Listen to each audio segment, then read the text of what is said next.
Monday, April 17th meeting of the Cumberland County Board of Commissioners. At this time, I will call on Commissioner Council to do the invocation, but I will also call on Fizzy Friends Bath Bombs, Miss Cheyenne and Miss Callie Lee to come up right before we get ready to do the pledge. You can come now. Come down. And then we'll go ahead and do the pledge. Commissioner Council. Thank you. Stand with me, please, if you can. Heavenly Father, we are here tonight to do the business of citizens of our county. We take our responsibility very seriously, and there are 16 functions that we are always aware of that we must provide for each and every citizen, whether they're in a municipality or not. We strive to serve as the volunteers served our county, the ones who are receiving Governor's Volunteer Service Awards tonight, as well as others who are not recognized. We thank you for your grace and your goodness, and keep our eyes together on the prize. Amen. Amen.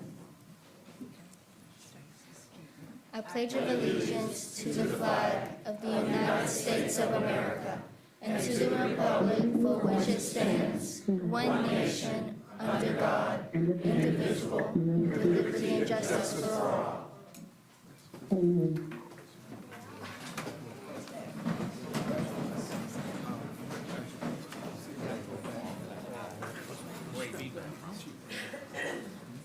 Before we get started, I would like to recognize our Chief of Police, Mr. Braden. Thank you so much for joining us. At this time, I will call on the Fayetteville Cumberland Youth Council members, Gabriella and Zara. Tell me how to say it. Zaria. We'll call on you to come to the podium. Good evening, everyone. Good evening.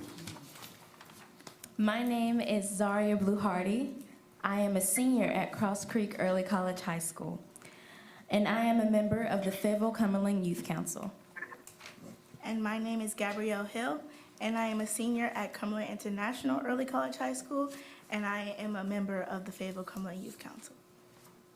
We are excited to join you all this evening and provide a report on what FCYC has participated in the last few months. Last week, FCYC had the opportunity to travel to Washington, D.C. for the National League of Cities Congressional City Conference. FCYC had a total of 8 members who attended and represented well. Not only did we participate in conversations to spark change in our communities, we also had our FCYC chair, Ramey Mack, present to the youth delegates at the National League of Cities Congressional City Conference. Ramey led and gave a great presentation. While we were there, we spoke about issues in our country that we as young adults can impact and change. Some of those being social justice, mental health, civic engagement, and networking strategies. We are grateful for every opportunity to represent our community in various shapes and forms.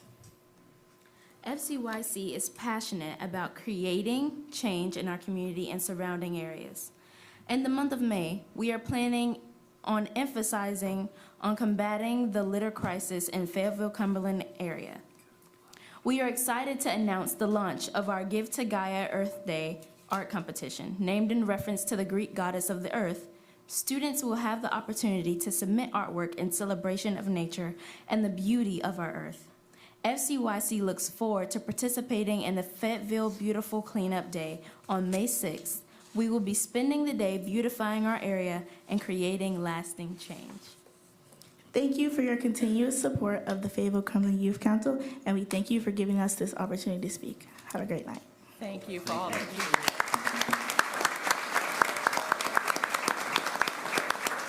you. Ladies, if you could come back so I can give you your certificate? Yes, the right there.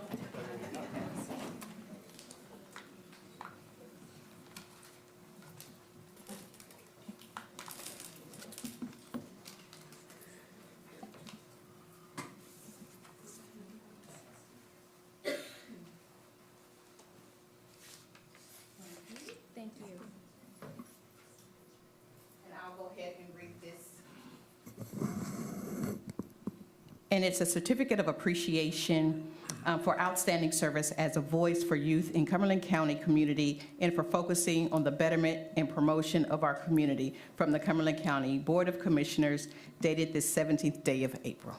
So thank you so much. And if you will go and take everybody's hand, and then we'll take a picture.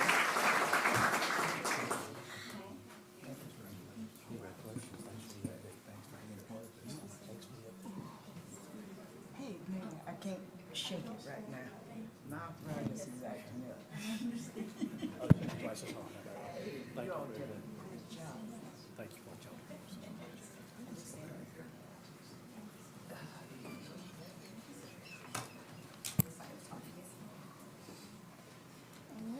Oh, wait a minute, no, you can't see me.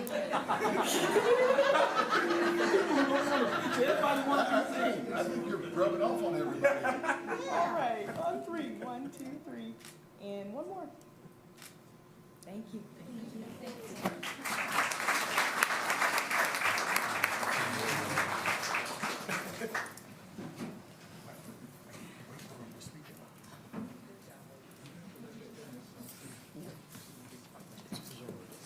I also want to take a moment to recognize Dr. Conley, our Superintendent of Cumberland County Schools. Thank you for having me.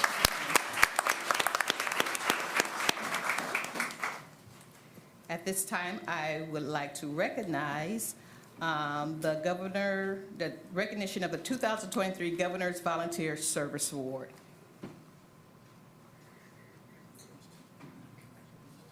I do. You want to go down there and handle this? No, He's already been down there taking pictures. He's already taking pictures. I'm about to take my pictures early. Everybody was watching.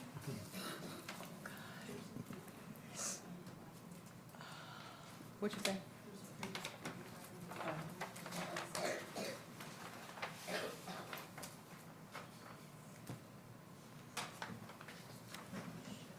At this time, if I could have Catherine Dempsey, the Army Community Service.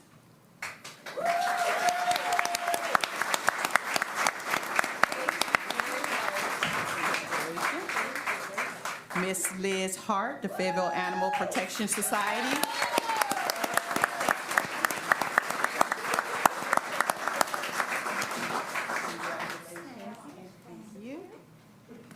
Mr. Robert Sparks, Jared Bryan Sparks Foundation.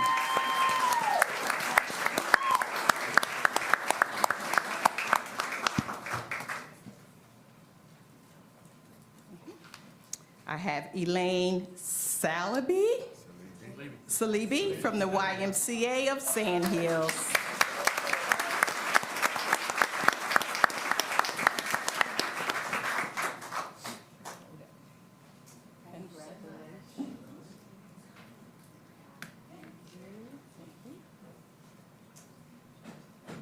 And Hadassah Tony, Combined Unified Services.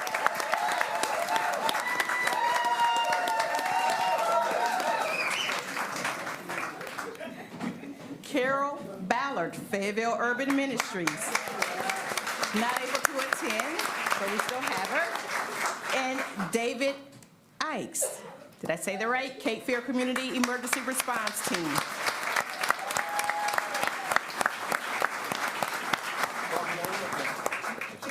Thank you so much. Yes, you do. And then for the group.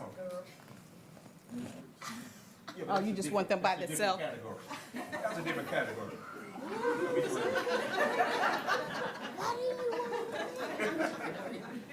Everybody come on up. Y'all come on up so you get, come on up. I want to look good on all them pictures back there with them cameras. All right.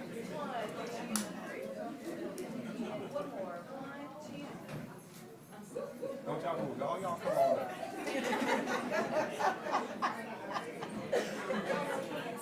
Take your time.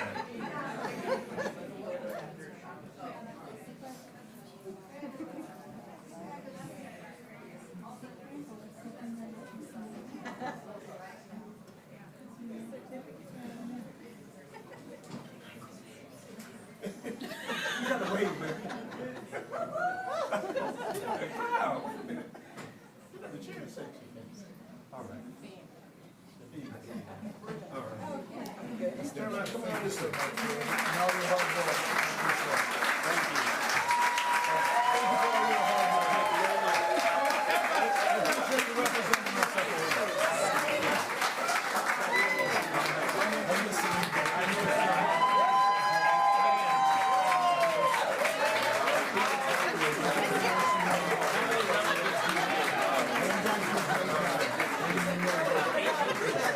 Thank you very much.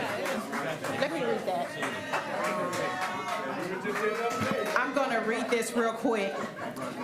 It says their name, it's the Governor's Award for Volunteer Service, and then it says their name is hereby awarded the highest distinction of appreciation for distinguished volunteer service to the people in the state of North Carolina, and it is to be granted and extended all honors and courtesies provided by this office entitled thereunto by this certificate of recognition and appreciation. It is signed by Governor Roy Cooper, March 27, 2023.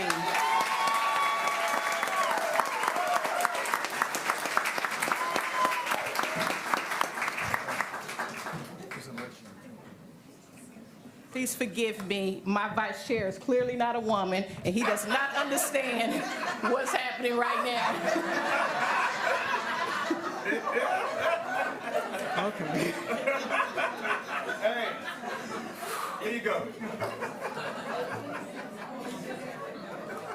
Yeah, there you go.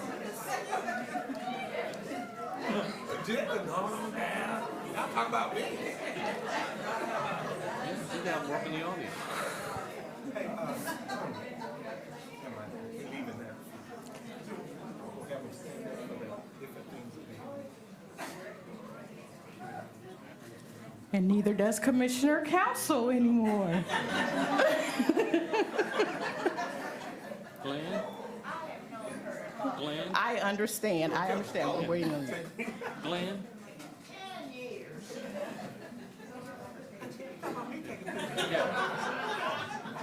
Glenn Jr.?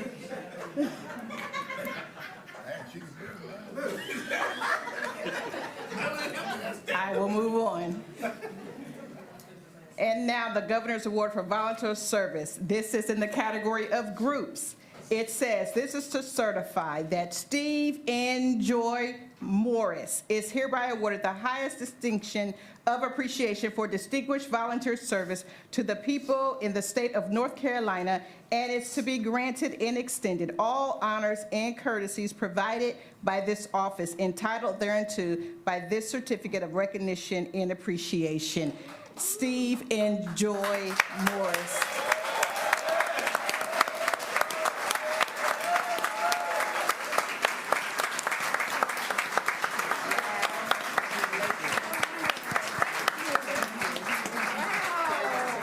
Congratulations. Thank you.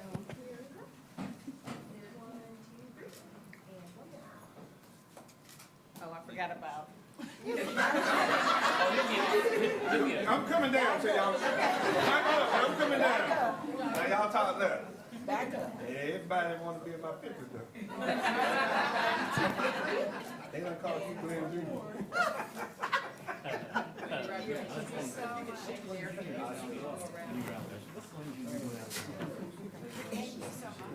Thank you for all the work. Thank you, sir. Thank you. Thank you for all the hard work. Thank you.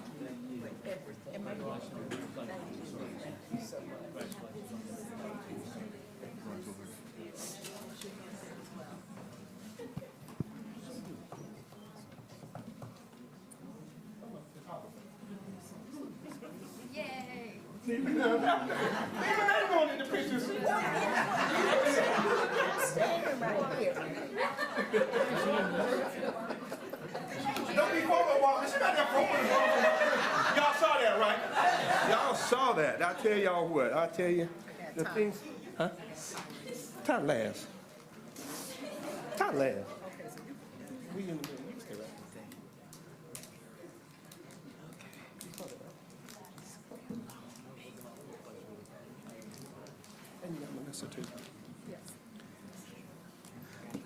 All right, it's my turn. this is, and I want to thank Chairwoman for allowing me to do this, because these young ladies are my heart, and what they do in this community goes beyond recognition. So I'd ask Cheyenne and Callie Lee, come on up. Callie Ray. Callie Ray.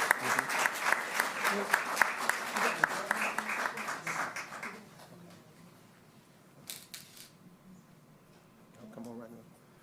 So I already got pictures with them. I'm good. We did that earlier. Don't worry about us, don't worry about the rest of us. That's right, don't worry about the rest of them. So I don't really need a piece of paper to tell you all about this. They got the Governor's Medallion Award. There's only one given out per county in the state of North Carolina, and these young ladies got it. And most of you may know them by Fizzy Bombs, but just last week, they were over at, Ferguson Easley? Yes, sir. For Field Day, assisting them. They'll be over at J.W. Kuhn next week. All y'all go out to J.W. Kuhn, they'll tell you all about it. I'm gonna let them give a minute. But not only that, just the amount of service that they do in this community, over 100 hours of service to this community, asking nothing in return, because they've gone down to schools and given out shoes. I think we had a dinner the other night, and they had like 4 or 5 boxes of shoes that they were going to give out to students in Cumberland County schools. They work extremely well with Dr. Conley and the Cumberland County schools for what they do. They keep their mom running all the time. Where's she at? Stand up, Mom. There she is over there.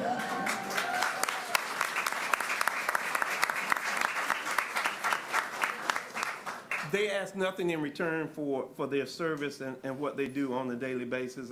And so I know that you were over at the city with Mayor Colvin. He's a little bit beneath us right here. But this is the county. So this one is a little bit bigger.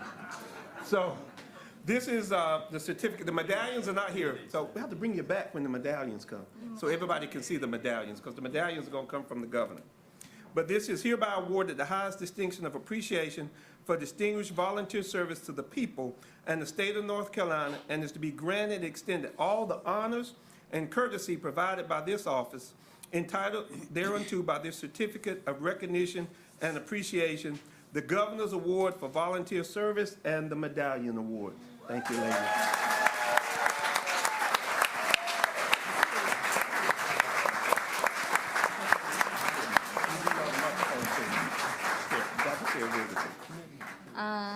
Hi, everybody.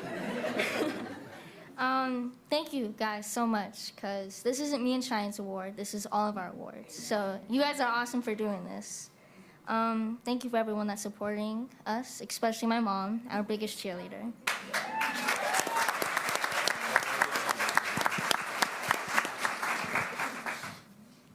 Thank you for everybody that came, and I would like to thank God, because we couldn't do this without him. And so thank you so much. Amen.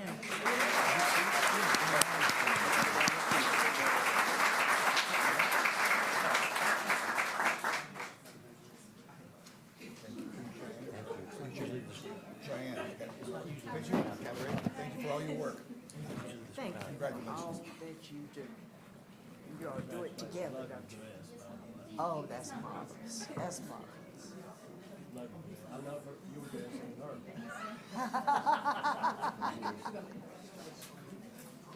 Oh.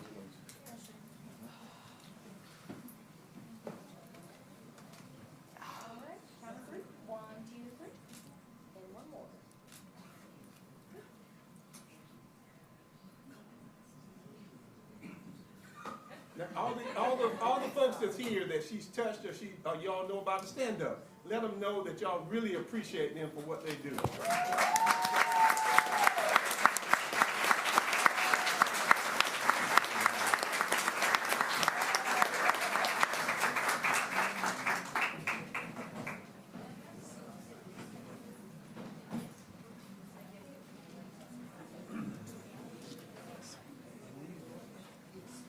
At this time, I will call Miss Melissa Reed.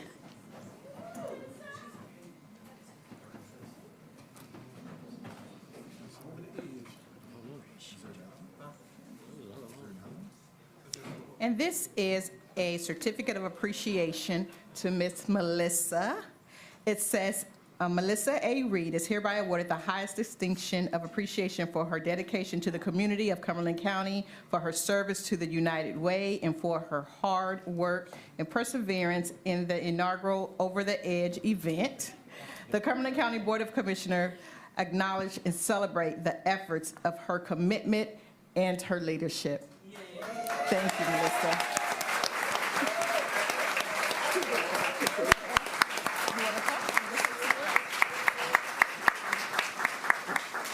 I just want to say thank you so much to Dr. Stewart and everybody on the city council, county commissioners.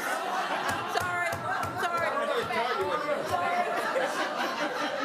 No, our Over the Edge event was a united event for our community because we had county commissioners going over the edge.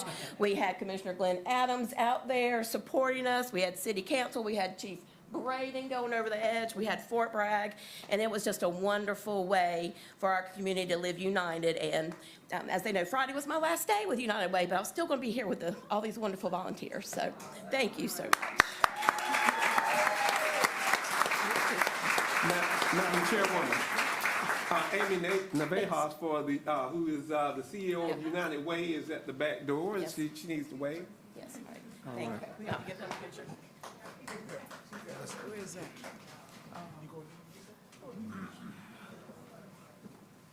All right, on the count of 3. 1, 2, 3, and one more. Thank you. Oh, okay. I'm gonna start with Andrew. Just one. Now, when people are talking about the county, y'all better tell them we know how to take pictures. Because we know how to take some pictures.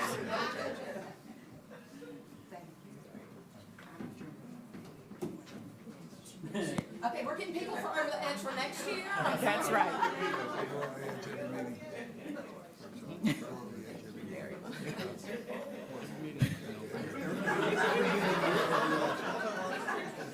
This is why we invite him to everything. All right. Hold on one second. Thank you so much, Glenn. You know, we should just go to the background and touch your And now, if I could have our Chief of Staff, Ty Vault, up, please.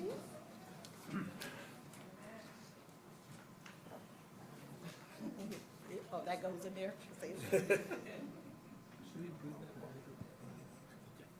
Yes, you want somebody to hold the Bible for you?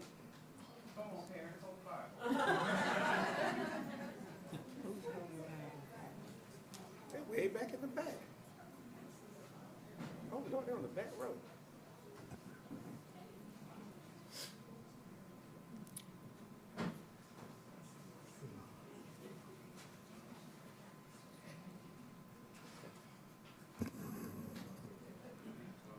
Should I stand this way? I'll stand this way. Well, okay. And Mr. Vault has been, will get ready to take his oath as he has been appointed to the Governor's Human Resource Commission. And so if you would place your hand on the Bible. I will slow. I, Ty B. Vault, I, Ty B. Ball, do solemnly swear do solemnly swear that I will support the Constitution of the United States. that I will support the Constitution of the United States. I, Ty B. Vault, I, Ty B. Ball, do solemnly swear do solemnly swear that I will be faithful and bear true allegiance that I will be faithful and bear true allegiance to the state of North Carolina to the state of North Carolina, and to the constitutional powers to the constitutional powers and authorities and authorities which are which are or may be established or may be established for the government thereof, for the government thereof, and that I will endeavor to support, and that I will endeavor to support, maintain, and defend maintain, defend the Constitution of said state, the Constitution of said state, not inconsistent with not inconsistent with the Constitution of the United States. the Constitution of the United States. I, Ty B. Vault, I, Ty B. Ball, do solemnly swear do solemnly swear that I will and truly execute that I will well and truly execute the duties of my office the duties of my office as a member of the North Carolina Human Resource Commission as a member of the North Carolina Human Resources Commission according to the best of my skill according to the best of my skill and ability, and ability, according to law, according to law, so help me God. so help me God. Thank you. We'll go and sign so it can be notarized.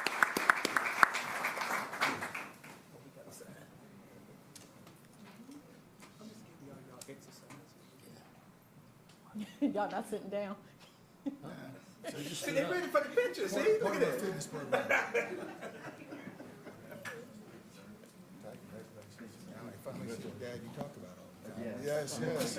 Mom and Dad, we want to take some pictures. All the time. No, we want to take pictures with you.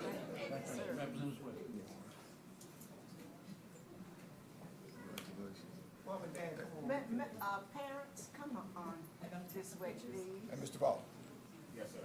he talks about you all the time. He tells me I can't scare him because I grew up with my daddy. That's not what he said.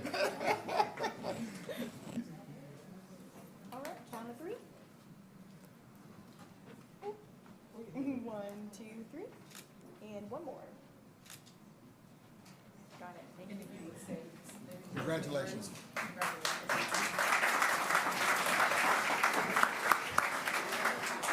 I will be very brief. I appreciate this honor from the governor. Human resources has always been very close to my heart, and I'm glad to take on this opportunity and to help further human resources across the state. I do want to just say thank you again to my parents. My parents have always instilled in me a strong work ethic.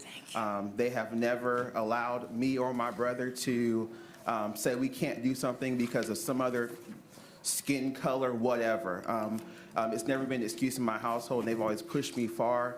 And I thank them I'm standing here today because of them, and also my work family here that keeps me grounded and keeps me pushing forward. And I appreciate this board as well, because this board has always been treated me well as well. So I appreciate you all. Thank you.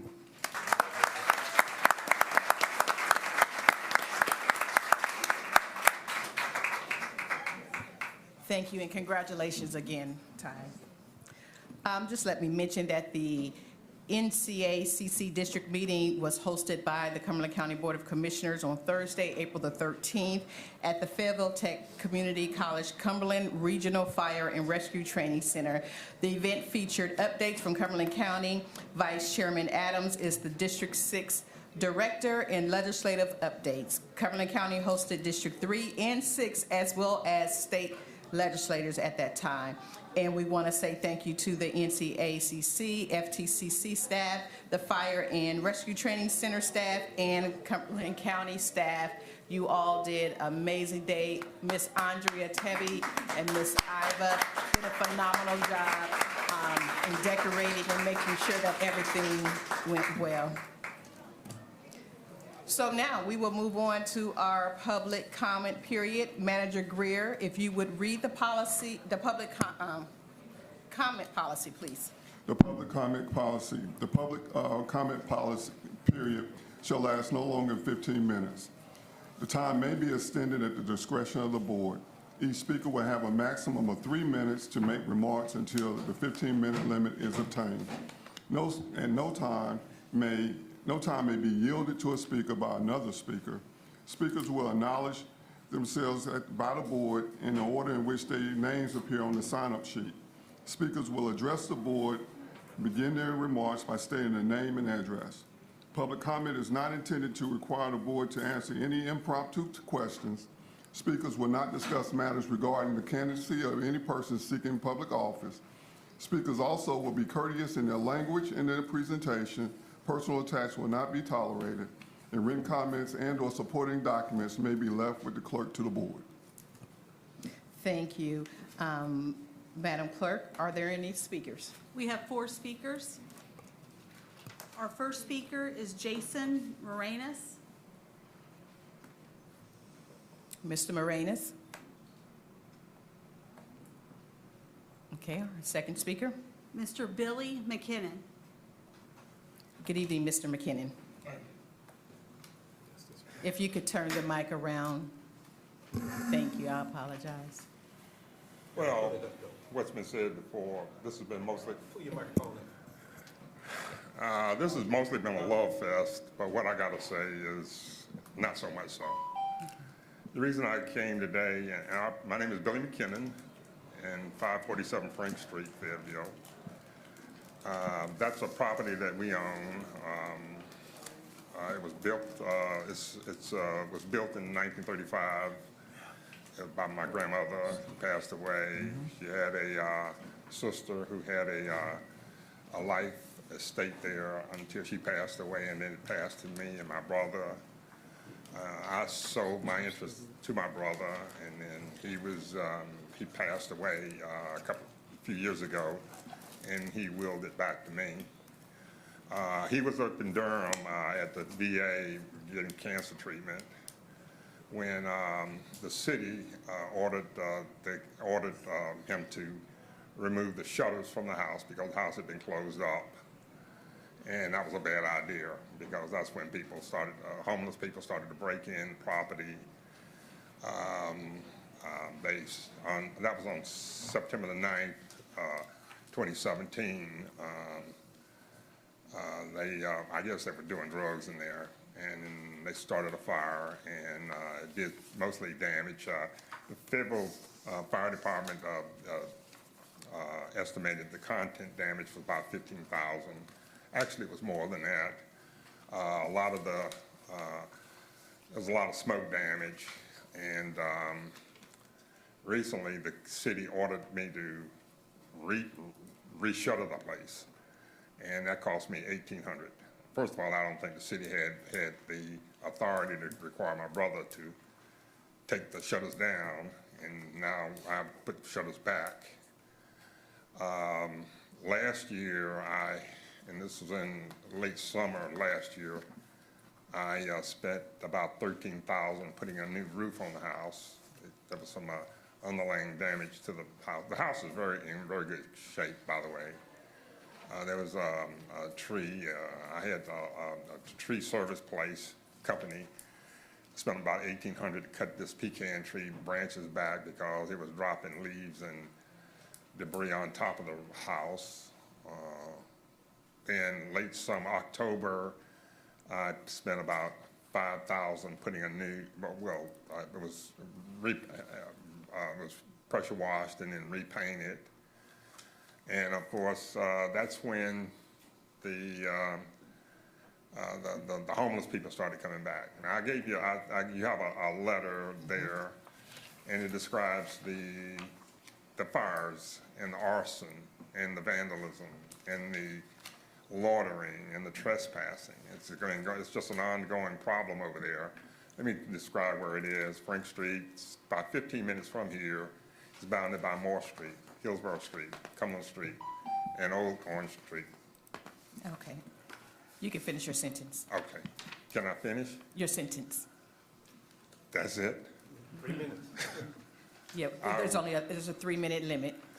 I didn't even get to. All right.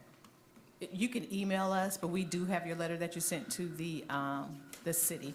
And if you want to. But really the key point, ma'am, can I just tell you the key point? Yeah, please do that. Three key points that I need to make is there needs to be more police patrols over there. Secondly, there needs to be a better enforcement of the loitering and the trespassing laws. And there's laws already on the books, but you need to enforce these trespassing laws. People hang out over there, roam the streets. And 3, there needs to be some kind of security cameras around there. I talked to somebody at the city, and they said, well, we can't afford to put security cameras on every street that somebody asks for, but I would be willing to put in spend at least up to $2,000 out of my own pocket to do that. Okay, Mr. McKinnon, I'm gonna have to stop you now. Thank you, though. I gotta say this. I'm sorry, Mr. McKinnon, I have to do it across the board, so I'm sorry. But thank you for your time. Yes, ma'am. Our next speaker is Albert Eugene Norton. Mr. Norton? Okay. And our last speaker is Mr. Eddie Rouse. Mr. Rouse.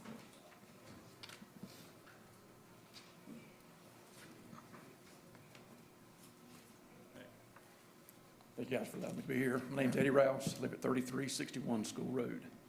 This is in regards to... Go ahead. Okay.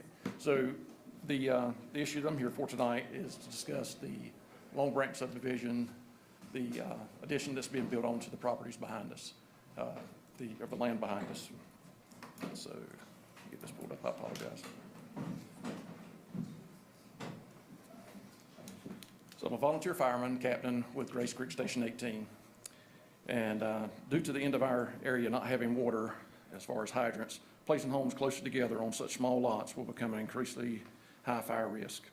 As a homeowner, as part of the Long Branch subdivision on School Road, we were promised that the future homes would be up to the same standards, same lot size, and quality of homes for the addition that was built on.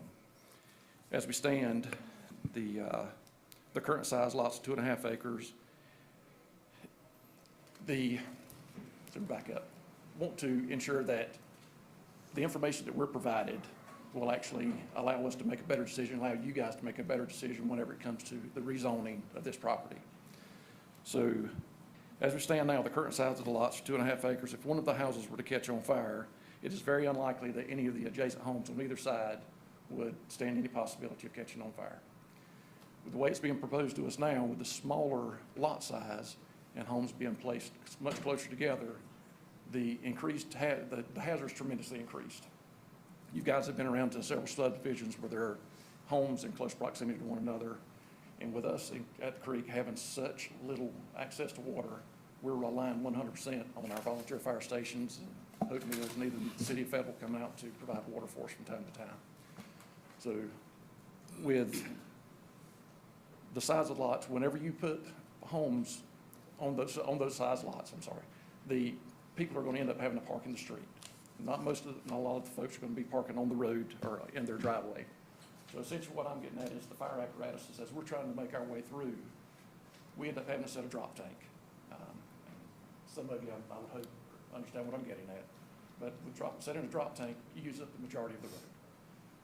And in doing so, with the vehicles on each side, we stand a chance as we're coming in, striking one of those vehicles. We're going to damage the vehicle because we've got a much larger truck. So we're going to damage that vehicle. And then we could possibly damage our truck to the extent where we're not going to allow any more vehicles to be able to get through. So you essentially shut down the entire operation. So if it was your home on fire, you want us to be able to get there, do everything we can, do our due diligence to be able to get that fire put out. But with fire so close, with homes so close together, if I've got to put my resources on houses on either side of you, then I'm really, really limiting the ability to out your fire. Thank you, sir.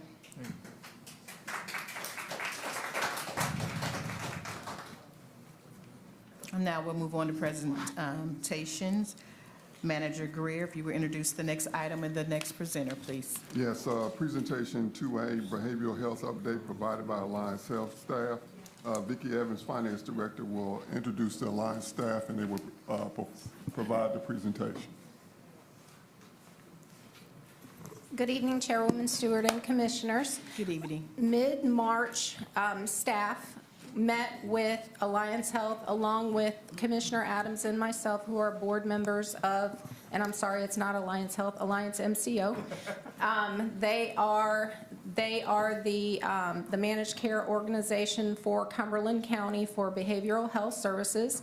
And tonight we have Sean Schreiber. He is the Chief Operating Officer, Ann Oshel, who's Senior Vice President for Community Health and Wellbeing, and Brianna Parkins, Community Engagement Manager for Cumberland County. Before they start, I apologize. I didn't get an approval of the agenda. Move to approve the agenda. Is there a second? Second. It's been moved and properly second. The approval of the agenda. All those in favor? I have to get Commissioner Jones, who's on the line, her vote as well. Commissioner Jones, I'm here. what is your vote on the agenda? I'm sorry, can you repeat that because we kind of went out? Can you repeat what the question was again? Motion to approve the agenda. Second. What is your vote, Commissioner Jones? Can you hear me? I said yes, I agree. Thank you. Commissioner Fairclough? She has to do a roll call. Voice Yeah, vote. Council- Chairwoman Stewart? Yes. Vice Chairman Adams? Yes. Commissioner Booth? Yes. Commissioner Keefe? Yes.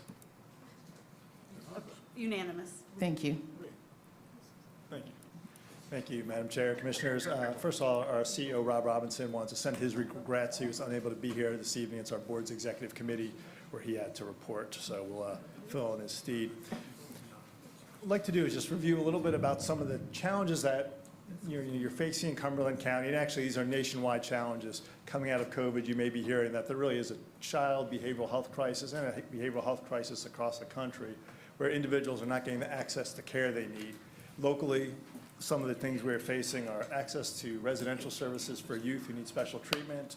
We have children who have special needs who don't necessarily have access to the right kinds of services. There's a general workforce shortage going on with people who are trained to work in group homes and hospitals are not readily available. There's more behavioral health crisis. Emergency departments across the country and in Cumberland County and across North Carolina are seeing an increase of admissions, an increased time of individuals staying.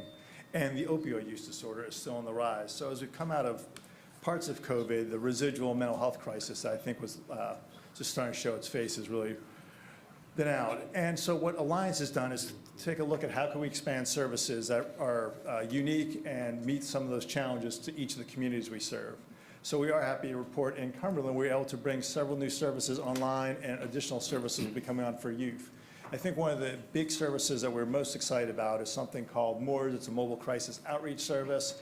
It's basically a service that goes into the communities or homes when families are having a behavioral health crisis with their children and stabilizes, and then we'll work with those families until the issue is resolved and families are in treatment. Last year, that program served 152 Cumberland youth, which was about a 23% increase from the previous year. We have some services that are linked to helping people who are moving out of the hospital get connected to behavioral health care.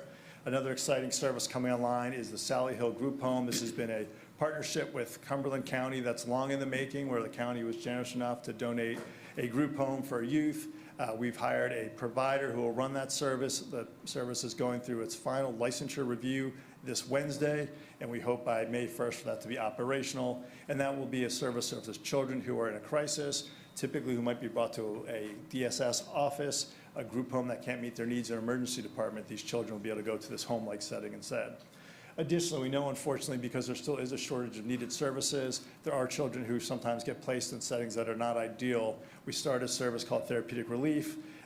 Basically, when a child is kind of in a non-ideal care setting, a team of behavioral health staff can come, work with those children, provide some respite and support. The other thing that we've been doing, as you've been hearing, the opioid crisis continues to rage in North Carolina and across the country. Opioid overdose and deaths are still on the rise. In response, Alliance began to fund additional opioid treatment providers in Cumberland County. So one of the unfortunate aspects of North Carolina being one of the states to delay access to Medicaid, there's a large portion of individuals, typically with substance use disorders, who don't have access to insurance or treatment because of that. So Alliance was able to use special funding and contract for additional providers. Of note, those providers served over 1,200 people who had an opioid use disorder last year in this county. So we're really excited about that. And along those efforts are funding and helping to fund and support an EMS overdose response team. So if someone has an opioid response, EMS goes out and does life-saving measures, and the other positions help get those people linked with counseling and treatment services. And just the last time before I turn over to my colleague Ann Osho will talk about some community efforts. One of the services that we, again, are excited that's coming online in the county is a service called Therapeutic Relief. And the idea, again, would be if a child was taken out of custody of their parents' home into DSS custody and there's not appropriate placement, this service can go in, work with the children, work with families, work with DSS, and provide some stabilization. It's a new service, it's intensive, but in only a few months, it's already served 8 youth in the community. So with that brief update, I'm going to turn it over to Ann Osho, who will talk about some of our community efforts. Thank you. Thank you, Sean. And I'm joined by Brianna Parkins, who is our Community Engagement Manager located here in Cumberland County. Even before Alliance began serving Cumberland County, our whole philosophy and approach to engaging our community partners and stakeholders is that we are here. And so as you hear about some of our efforts, these are all from people who live, work, and play in Cumberland County, and this community is really important to them. So a few highlights, because I could certainly spend the rest of the evening, and I don't think anybody wants that, around kind of all of our efforts to help reduce the stigma of behavioral health and increase access to care. So this is the second year that we have hosted the MedAssist Mobile Free Pharmacy event here in Cumberland. It is one of our most well-attended sites. We do this in every county, and when we say that they come out here, they really come out. This is a program that is a mobile-free pharmacy for over-the-counter prescriptions. Anything left over, we donate to the public health department. So we had over 1,000 people come through. This is at our offices. As you know, we share an office building with Cape Fear, and so it is both kind of a car event and a sit there, and we will be right over with some of the over-the-counter meds. The most important thing about this is 17% of the people that came through to pick up medicine were uninsured and were likely not having the means to pay for anything they need. We offer flu and COVID vaccines because that's what we do these days. And we had almost 30 volunteers that came out to help support that day. We continue to host several collaboratives. Our System of Care Collaborative, many of you know Sharon Glover. Thank you very much for your proclamation around May Mental Health Month. We have a Crisis Collaborative, which is a group of all of our first responder and other crisis partners to improve access to care, especially for people who are experiencing a psychiatric crisis, and our Consumer and Family Advisory Council, otherwise known as CFAC, which is our member voice. We are super proud to finally say that we have implemented, not just talking about it, but we've implemented our community paramedicine contract with Cape Fear. In the first month of operations, we had 11 people diverted from the emergency department into treatment. So we are super happy about that. And thank you for your help in assisting everybody to get that contract done. And it says here offering, but we have just completed 5 rounds of mental health first aid training to library staff. Here in Cumberland, we trained over 180 library staff. We will continue to go and offer some in-service training. We have a DJJ court liaison, Juvenile Justice. As you know, one of our goals in System of Care is to keep especially young people out of the systems where treatment is not possible, and one of those is in juvenile justice involvement. One of the most notable things about this work over the last year is that the number of referrals for mental health assessments for kids who are detained for violent and aggressive behavior. And as you know, those are the most difficult kids to find placement for. They tend to be older, they tend to have more complex family issues, and it has been really notable. We, as part of kind of this system improvement work, we host the Juvenile Justice Behavioral Health Partnership. CommuniCare is our single assessor model here in Cumberland. That means that they assess all kids in detention and who have been referred through juvenile justice with a mental health issue. When we first did this presentation, we had 53 assessments that were completed by the end of February. In the month of March, we did 22 assessments. So it is a striking increase from years past, both in the number of assessments, but also the level of complexity that young people are coming with. And thank you to Commissioner Adams in particular, who has always been a proponent of our supportive housing efforts. We opened our first 12-bed bridge housing program here in Cumberland in July of last year. This is a model that provides therapeutic alternatives to homelessness, 3 to 5 months. All of our referrals come from Cape Fear or our crisis facility. We've served over 25 people in that program who have either gone on to access permanent housing or longer-term supportive housing options, but have not returned to homelessness. We have 91 transitions to community living tenants. As you know, this is part of the Olmstead violation, which is a civil rights violation that the state of North Carolina entered into with the Department of Justice. And we've expended over $67,000 in financial assistance, which is our eviction prevention and rapid rehousing for people in services who would have otherwise been homeless. And that is the end. Questions, comments? Thank you. Are there feedback? any questions? Commissioner Keith. Thank you. And Sean, you've been speaking with us for a number of years. I can go back to where we got a grant for Seafort a couple years ago. Quite frankly, to me, as a commissioner, it's been a little bit disappointing. I haven't seen a single plan that's come up. I'm very concerned about the opioid crisis, and it's not getting better. The invent of tranquilizer, even Narcan can't fix. And I think one of the biggest concerns now is with the shortage of other medications, these fentanyl dealers are now showing these drugs into our high schools and as a substitute for kids are thinking they're taking Adderall or something else, and they're taking fentanyl laced strength. And we can send all the first responders we want out there, but we're not getting anywhere. The Alliance is our tip of the spear for this, and I would like to know, I mean, I see your bullet points, but I'd like to see a better community effort of education of our young people to know that these are happening. I've got a 9th grader in public high school, and they don't know anything about it. They're not taught. They don't know anything about it until one day it's going to come up, because there is a shortage of prescription drugs in there right now, and some of the ones that these kids take, and we know kids are curious. So I would like to know what the Alliance's program is, because I've heard a presentation by C4 4 times, and they've said the same thing every year, which is not a plan to me. But I would like to know what the Alliance is going to be doing about the opioid crisis, its potential catastrophic impact on our young people, because it already is an impact. They're dying at a high level in Cumberland County.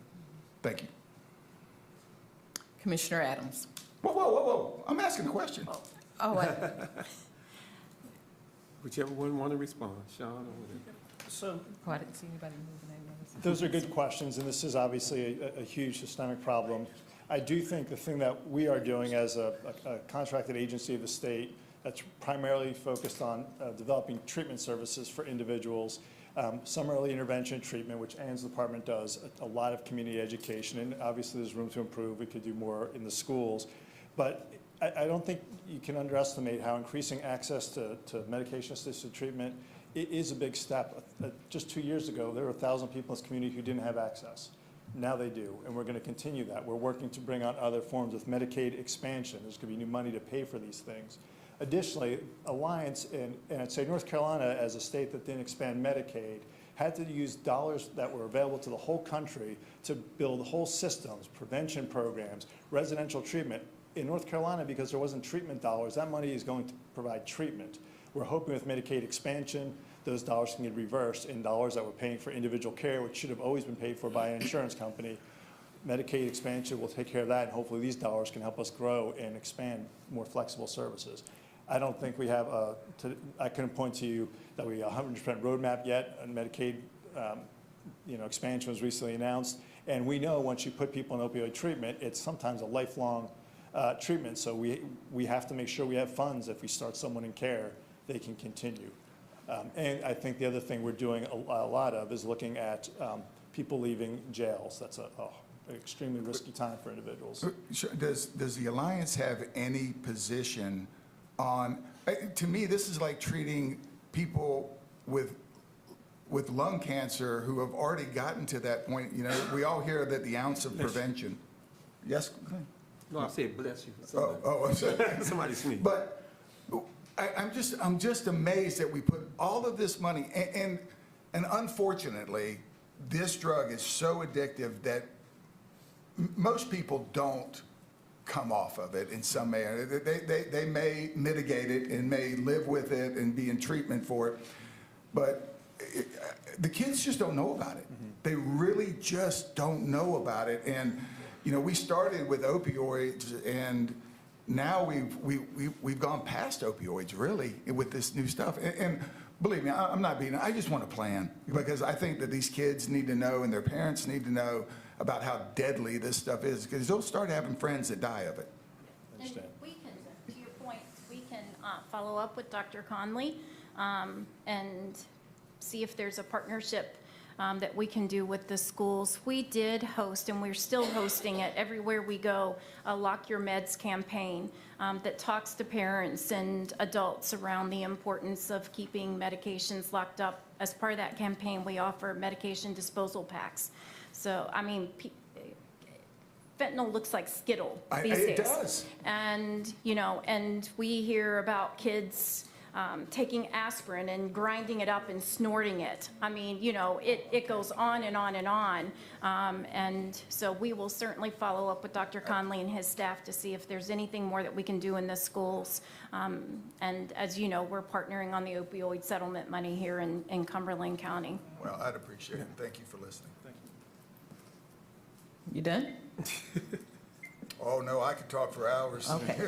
But I'm done for now. Okay, Commissioner Adams. I just have three things. I do want to thank the Alliance for the transitional housing. That was a tremendous step in this community, and it's going to be a game changer for people who are homeless and have those issues, along with being able to get them services. And then they went into stabilized housing. That's even the transition part. The next step was to get them some housing. I'm a housing first kind of person that, you know, homelessness doesn't change because you have a shelter. You got to house them and then get them some permanent housing. So hats off to the Alliance for this first step. I challenge you to continue this, and we open some more. I think you're doing it with the battles and all of those, and they were tremendous people in this community. So I thank them. The community paramedic, it was just, that's a game changer. Going out into this community to be able to have people go out, instead of doing these, sending law enforcement, is to sending some people who have that mental health background. And it's going to save lives, not only from just what they do, but to be able to have that. And the last thing is that mobile crisis unit. You know, and I applaud you. I think that if we can get a billboard, let some folk know about some of these services and where to contact them. The 211 is fine, but when somebody's in crisis, they don't know where to go. And that's the biggest thing, is, which is why I asked you to come, so folk could see some of the things that are going on. But we need to be able to have numbers with those, or where the people call on the mobile crisis. Where do I call? I saw you got a mobile crisis, but who do I call, or where do I call if I got somebody in crisis? So next time, let's put the phone number up there. It'll help. But I think we just need to get some of those leaflets and pamphlets out. But thank you so very much for what you do on a daily basis. Thank you, Madam Chair. Commissioner Jones. Yes, I just had one question for the representatives from the Alliance. I was wondering, because the suicide rate is like 55% up yearly for North Carolina and Cumberland County. So do they have anything current to support the school system? As Commissioner, I know he was talking about OPM and supporting the school system, which I think there's, you know, that is a great need for that. And I know that Superintendent Mr. Conley and a lot of the teachers definitely need support. So I just want to know, what do you all have in place in regards to an overview of suicide risk assessment for adolescents and young adults? Do you all have any particular trainings or programs in place to help support the Cumberland County school systems at this time? Again, the question is in regards to the overview of the suicide risk assessments for adolescents and young adults, since there is a very high number of suicide, especially in Cumberland County, for adults that are under the age of 21. What exactly are you all doing to support the Cumberland County school system and the students in that particular area? Yes, so suicide is the second leading cause of death for 15 to 24-year-olds. It's up 22% from 2020. And so we do several things. One, we work closely with the school system, student support services in particular, as part of their day treatment efforts, and a number of things that we do in partnership with the schools. One of the most notable things that we do is our Kids in Crisis campaign. And we are happy to drop off as many brochures as you would want and have you hand them out everywhere to your faith communities, wherever. The Kids in Crisis campaign is particularly geared towards adults to recognize when kids are in crisis by any mood or behavioral changes. It has our phone number, it has 988, it talks about how to access crisis services. With that, the education, just getting the word out, just having something like that that a parent can look at and say, you know what, they may be talking about my kid. This just isn't a normal mood. This is really, now we're talking about clinical depression, now we're talking about anxiety, now we're talking about bullying. And so we have kind of had this campaign for a number of years. We have posters inside all the school systems in English and Spanish. The other thing about training is our mental health first aid. There are 3 mental health first aid courses that we teach. One about adults, recognizing the signs and symptoms for adult mental health issues. One for youth, which is taught by youth, which is very interesting to have mental health taught by a young person, often who is in their own recovery and lived experience. And then the third one, which we are just now getting trainers certified for, is a teen mental health first aid training. So we do a lot of mental health first aid training here in Cumberland County. Our calendar is on our website. If somebody wants a special class similar to what the library staff have done, all you need to do is get in touch with Brianna, and we will make sure we set that up for you. Thank you so much. I've actually taken the mental health first aid, and it's phenomenal. Thank you for all that you continue to do. Thank you. Now we will move on to the consent agenda. Are there any items to be removed from the consent agenda? I move that we approve the consent agenda. Second. It's been moved and properly second. All those in favor? Oh, she's about to. No, she ain't got to remove. Commissioner Jones? Commissioner Jones, the motion was to approve the consent agenda.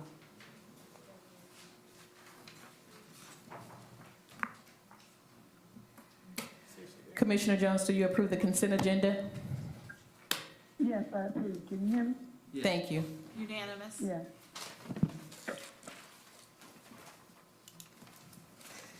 Now we will move on to our public hearing. Manager Griff, you would explain the Board of Commissioners' procedures for a public hearing. Did I miss something? Yes, the procedures for a public hearing, arguments by the proponents and opponents will be limited to a maximum of 10 minutes for each side. If there's no group representative, each speaker shall be allotted a maximum of 3 minutes until the 10-minute time limit is attained. Rebuttals will only be permitted at the discretion of the chairwoman, with a maximum of 1 3-minute presentation by each side.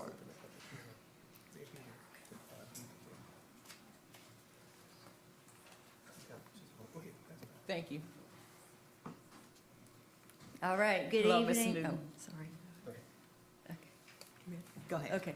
Good evening, Chairman Stewart and Commissioners. My name is Devin Newton. I'm Community Services Manager, and with me is Rayshon Emanuel, Business Manager at Community Development. And we are here to discuss our Program Year 2023 Annual Action Plan. So I'm going to give you a broad outline of the action plan, and then Ray will review the funding allocations and how we plan to use the allocations.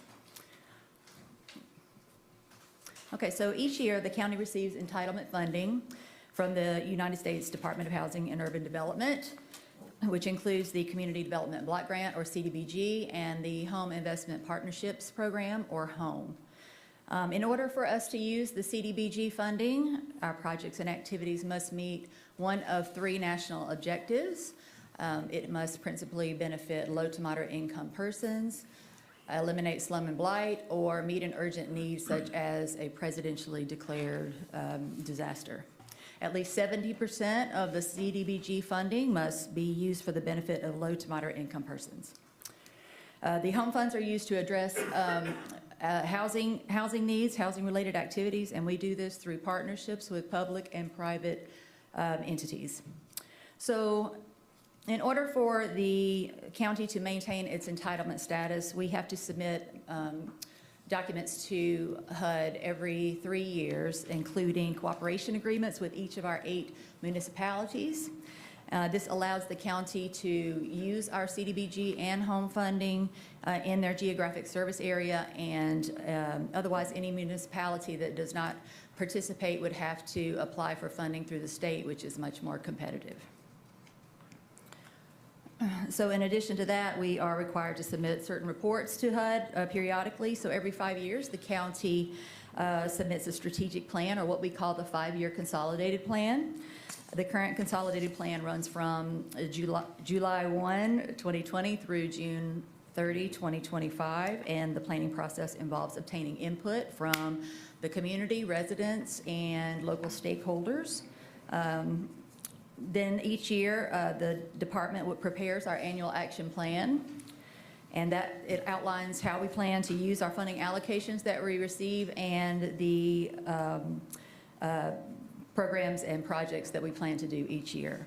And then at the end of each program year, we submit the consolidated annual performance and evaluation report that demonstrates each accomplishment that we have done for the year. So during the last 5-year consolidated the consolidated planning process, the county identified the following priority needs, and that is housing, in which we preserve and expand our affordable housing options, homeless services to improve the living condition and support services and improve availability of housing for homeless persons and families. Special needs, which includes improving and expanding opportunities and services for people with special needs and disabilities. Community development, which includes infrastructure, public facilities, and public services to ensure the quality of life for all residences in the county. And then economic development, where we increase and promote job creation, job training, and economic empowerment for low to moderate income persons in the county. And with that, I'm going to turn this over to Ray, who is going to go over the numbers. Good evening, Chairwoman Stewart. Good evening, Commissioners. My name again is Rayshon Emanuel, and I'm going to go over our 2023 anticipated resources and how we plan to spend our money this year. And I'm going to remove my glasses so I can see. Okay, so our CDBG total allocation is $2,055,856, and that includes our FY23 allocation of $930,856 with our anticipated program income and our prior year funds of $950,000. For home, the total is $3,407,564, which our FY23 allocation from home is $459,564 with our anticipated program income and our prior year home funds of $2,748,000. Our continuum of care program grants, and those are our supportive housing programs. The total we're expecting this year is $212,518. Our general funds that we requested, $288,549. Other general funds, this is our homeless initiative funds, where we got $100,000 from the city and $100,000 for the county for our homeless services initiative. And our match, this is $468,065. So that gives the total budget for community development estimated is $6,632,552, with our grants being $5,338,938, total program income $375,000, and our total general funds and other estimated sources $956,614. And that's not on there, but I just summarized it for you. Thank you for that. No problem. Then our anticipated projects that we're expecting to do. For CDBG, we have $445,557, and for home, $300,000. That's going to do about 20 projects. Home ownership assistance, we're estimating $50,000. Our affordable housing projects, which includes prior program income, and along with our funding, $3,111,608, with our general fund match of $468,000. And then our housing project delivery, which is our staff costs, Public services are our public service projects for our local nonprofits, which are $145,372. Homeless services, which aids our supportive housing programs, of $54,628. Public facilities, we have 2 projects planned for next year. That'll be $950,000 for both of those projects. Our demolition and clearance, those projects go for when we have some things to do in the community and we have to demo the site first. So we are estimating $50,000 for that. Economic development, our service projects or loans for some of our local businesses, we're estimating at $25,000. And our total general administration and planning, $256,000 from our grants, $45,956 from our home, and our program income total of $288,549. And that completes our budget portion of our presentation. And I'll turn it back over to Devin if there are no questions. Thank you. Okay, so the last thing is just our timeline. And the public review period has been from March 20th to April 18th. We distributed the action plan to all the town halls, and we held, presented presentations of our action plan and our programs at each of the town halls in the months of February and March. We have the action plan available at our office and online for review as well. And we published a public notice for the town halls and the public comment period and public hearing in the Fayetteville Observer. And so after the public hearing tonight, what we're going to do is we'll bring the final version of the action plan to you at the May 1st meeting and for approval, and then we'll submit it to HUD by May 15th. So at this time, if we have any questions. Commissioner Adams. I just got the one question. Why would we approve this before the public review period is over? No, so today is just the public hearing, and then, so if we've had the public hearing, we've had the public comment period that began March 20th. It ends tomorrow. Right. So if somebody does it tonight or tomorrow, I've approved the plan before I heard their input. That doesn't make a whole lot of sense to me. It's still in draft format, that we don't approve the plan until the May 1st meeting. Not if we approve it tonight. So we're just having the public hearing. We're just having the public hearing I tonight. got you. Okay. Yeah. I got you. Thank you.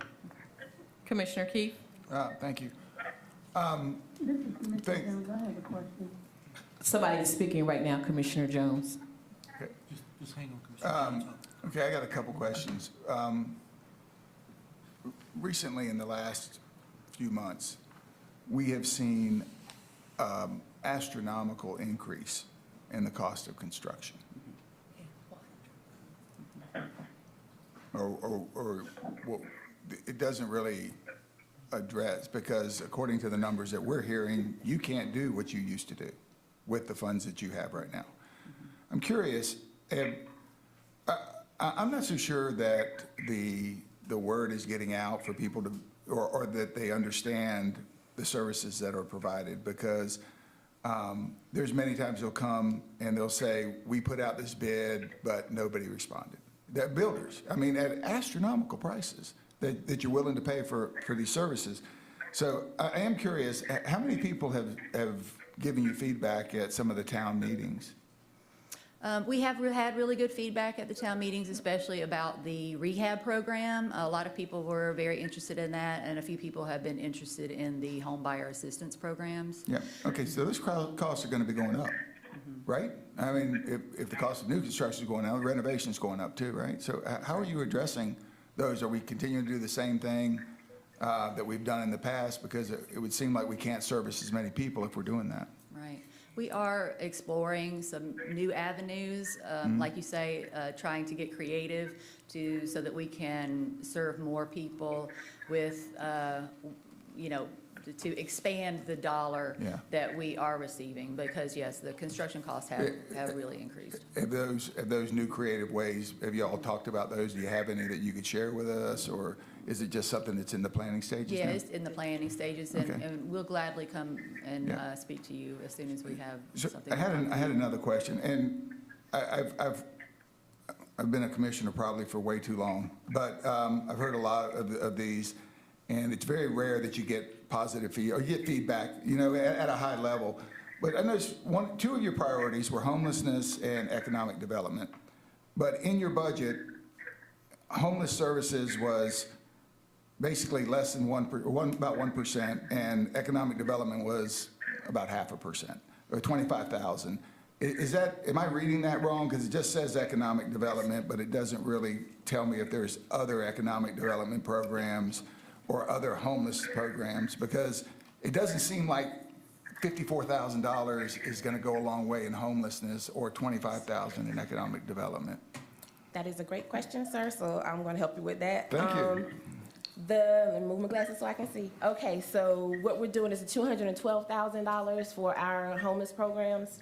Okay, where is that? That's the continuum of care programs. Those are our supportive housing programs. Oh. Okay, and then we use the $54,000 for my public services to offset some of those costs from the $212,000.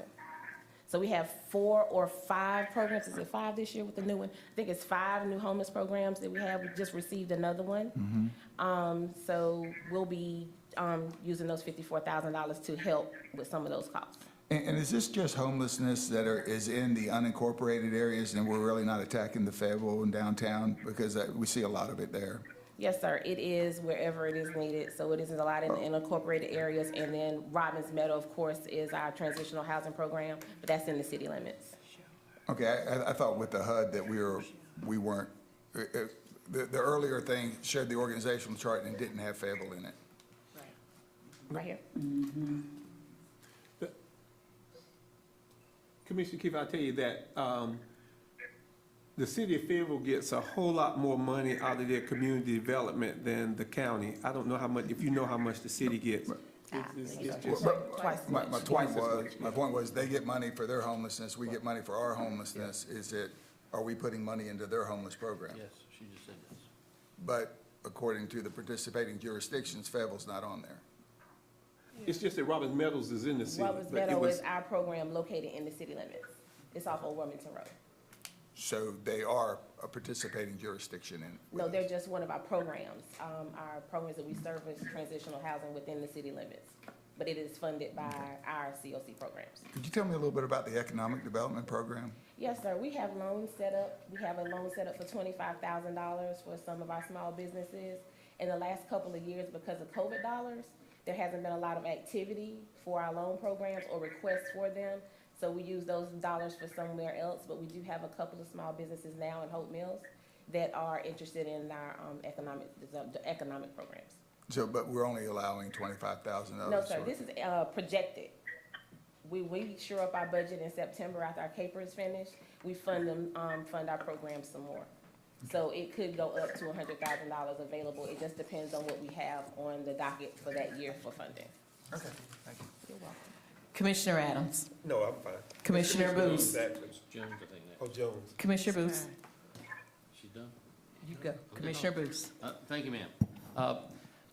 I've asked this before, but I think I've got the 2 people that can, bring sunshine into the room. For 6 years, I've been asking, can we not find one success story?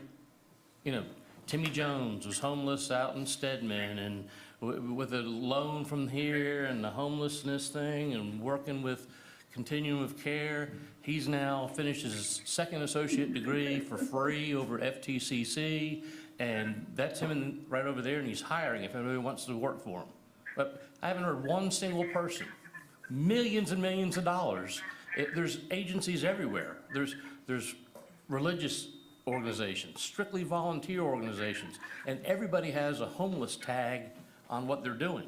But I keep asking, could someone bring one to the meeting so I can meet him or her, or hopefully them? Because 6 years, not one person's come and said, here's Timmy. Okay, yes, we're more than happy to do that. So we are, as the lead agency for the continuum of care, we are gathering some of our resources and organizations that work within it, and we have asked each of those organizations to provide us with a success story so that we can tell about the great work that some of the organizations are doing and the ones that we're funding. Thank you. Commissioner Jones. Commissioner Jones, you've been called on by the chairwoman to speak. Yes, my questions have pretty much been answered. My concerns were the same as being addressed by Commissioner Adams, Booth, and Keith. When I was looking at the chart, that was some of my concerns, and then when I seen city and county on some of those, I basically, to be honest, wanted to know the breakdown of what we are contributing, what they're gonna contribute, and also on that chart, if you put it back up on the anticipated resources, it seems somewhat vague, the numbers are thrown out there, and I wanted to know if maybe there was a bigger breakdown on there, I guess, final, is this just a draft? Because they pretty much, I don't want to be redundant, answered some of the questions that I wanted to answer. Thank you. Okay, so her question has been answered. Okay, we will now open the public hearing. The rules have been read. We will now open the public hearing. Madam Clerk, are there any speakers? There are no speakers. Okay, we will now close the public hearing. Are there any questions? I have one. Yes, Commissioner Council. Is Shaw Heights included with Fayetteville and? So Shaw Heights is one of our neighborhood revitalization strategy areas, and we are trying to develop projects within Shaw Heights. Okay. I thought you had. Part of it sits in the city and part of it sits in the county, Yes. which is the kind of, Since the city, Commissioner Council. since the city receives so much more money than we do, can we have a gentlewoman's agreement that we work together on Shaw Heights? I would love for us to do. Pardon me? I would love for us to work together. oh, he come here. Okay, I'm sorry. Assistant County Manager. But doesn't it make sense? Heather Steen. Absolutely. I might want to take that question. We are working as diligently as we can to create a program in Shaw Heights that is in partnership with the city. In fact, I will spend the next 3 days with many of the community development city members. And we have been talking about how we can create a program there. Water and sewer are a challenge. And it's a donut hole with the county and the city operating around it. But we're working diligently on that. Dee and I have not given up on that quest. Okay. Thank you. Thank you. Thank you for the presentation. I'm sorry, Commissioner Booth. Just for clarification, on some of the Shaw Heights is in the city and some of it's in the county. We're not shunning the people that are in the city. We do Shaw Heights, don't we? The city doesn't. Is that a fair statement? We don't know. Right. Yeah. So we're allowed to work in the part of the But I mean, county. What we're saying is, what do? They're not working through you. Do you have like counterparts in the city that are spending all their money? So just a clarification. So most of our money goes to Cumberland County, and if we have land that's technically within the city limits, we maintain that property like Robbins Meadows. We try to partner with the city when we have a request from a citizen or a business within the city limits to use their money, because as indicated, they get a substantial amount of more money than we do. But there are projects where the city will contribute some dollars, county will contribute some dollars in order to maintain that property. On that one you just said where when someone calls, it's in the city. Do they answer the call, or do we answer the call and then ask them to contribute? It just really depends on what the project is in terms of application. We do try to use the city funds first because there is more city funds, and it allows us to use and spread our dollars to other projects. But there are times that there are projects within the city that we contribute small amounts to. Thank you. Commissioner Adams. And I know this was before you got here, Ms. Gaines, but I think Jimmy and Marshall and Jeanette probably remember that the Yeah. county did the Hope Project with the city. We did some of, Hope Hope 6 project. Six. And if we don't remember, we also, with our landfill, which we may not have should have done, but the project they did over on Grove Street, we waived a big chunk, almost $500,000 or $300,000 with the city with that project, so, which was their community development project, so. There are some, it seems to be. I look forward. I'm sorry. Commissioner Key? Yeah, maybe it's quick. So Heather, first of all, I appreciate what you're doing. It is a monumental task working with this, so don't get me wrong. But I was kind of taken when you said, we'll use the city money. And I've worked with the city for a long time. And I know they're not listening to you when you say you want to spend their money. So, I mean, is it just that loose, or is there a protocol in place? So generally, the way the funds are set up, and so when I say they use the money, we don't literally tell the city how to use their funds. Well, I can imagine what the response would be. So generally, what occurs is when there's a project that is being requested, that person or project manager has requested funds from both the city and the county to utilize funds to complete a project. And so both are contributing sometimes to that project. Not always, but that's what we try to accomplish, so that particularly if it's within the city limits, there is city investment in that project along with county investment. So it sounds like it's case by case basis. There's not a protocol in place. No. Okay. Commissioner Council? I've got 4 more questions, so I think I'd better hold mine. That were prompted by something that you said. Okay, I'll have a private conversation. Thank you. Okay, thank you for the presentation. We will not have a motion tonight because there's still, we'll just do a public hearing, and so already did. So the public hearing is now closed. At this time, we need to take a recess of about 5 minutes. Yes. Thank you. Thank you.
Thank you, everyone. We will now continue. We will move on to, I believe we are in our rezoning zoning case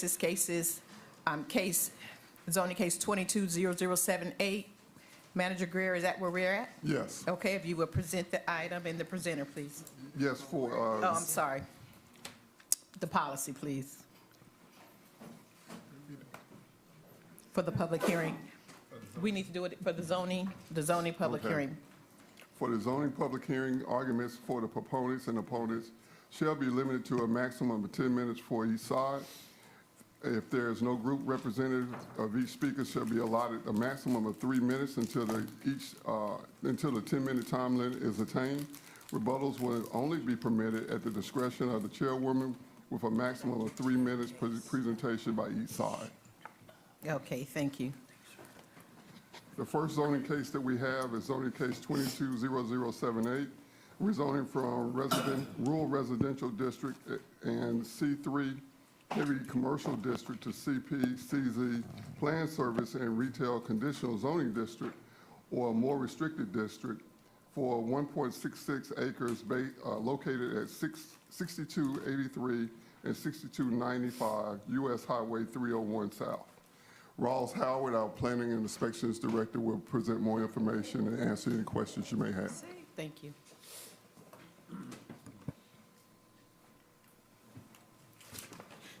Good evening, Commissioners. Good evening. It's a pleasure to be with you this evening. First case that was mentioned by the County Manager is case ZON 220078.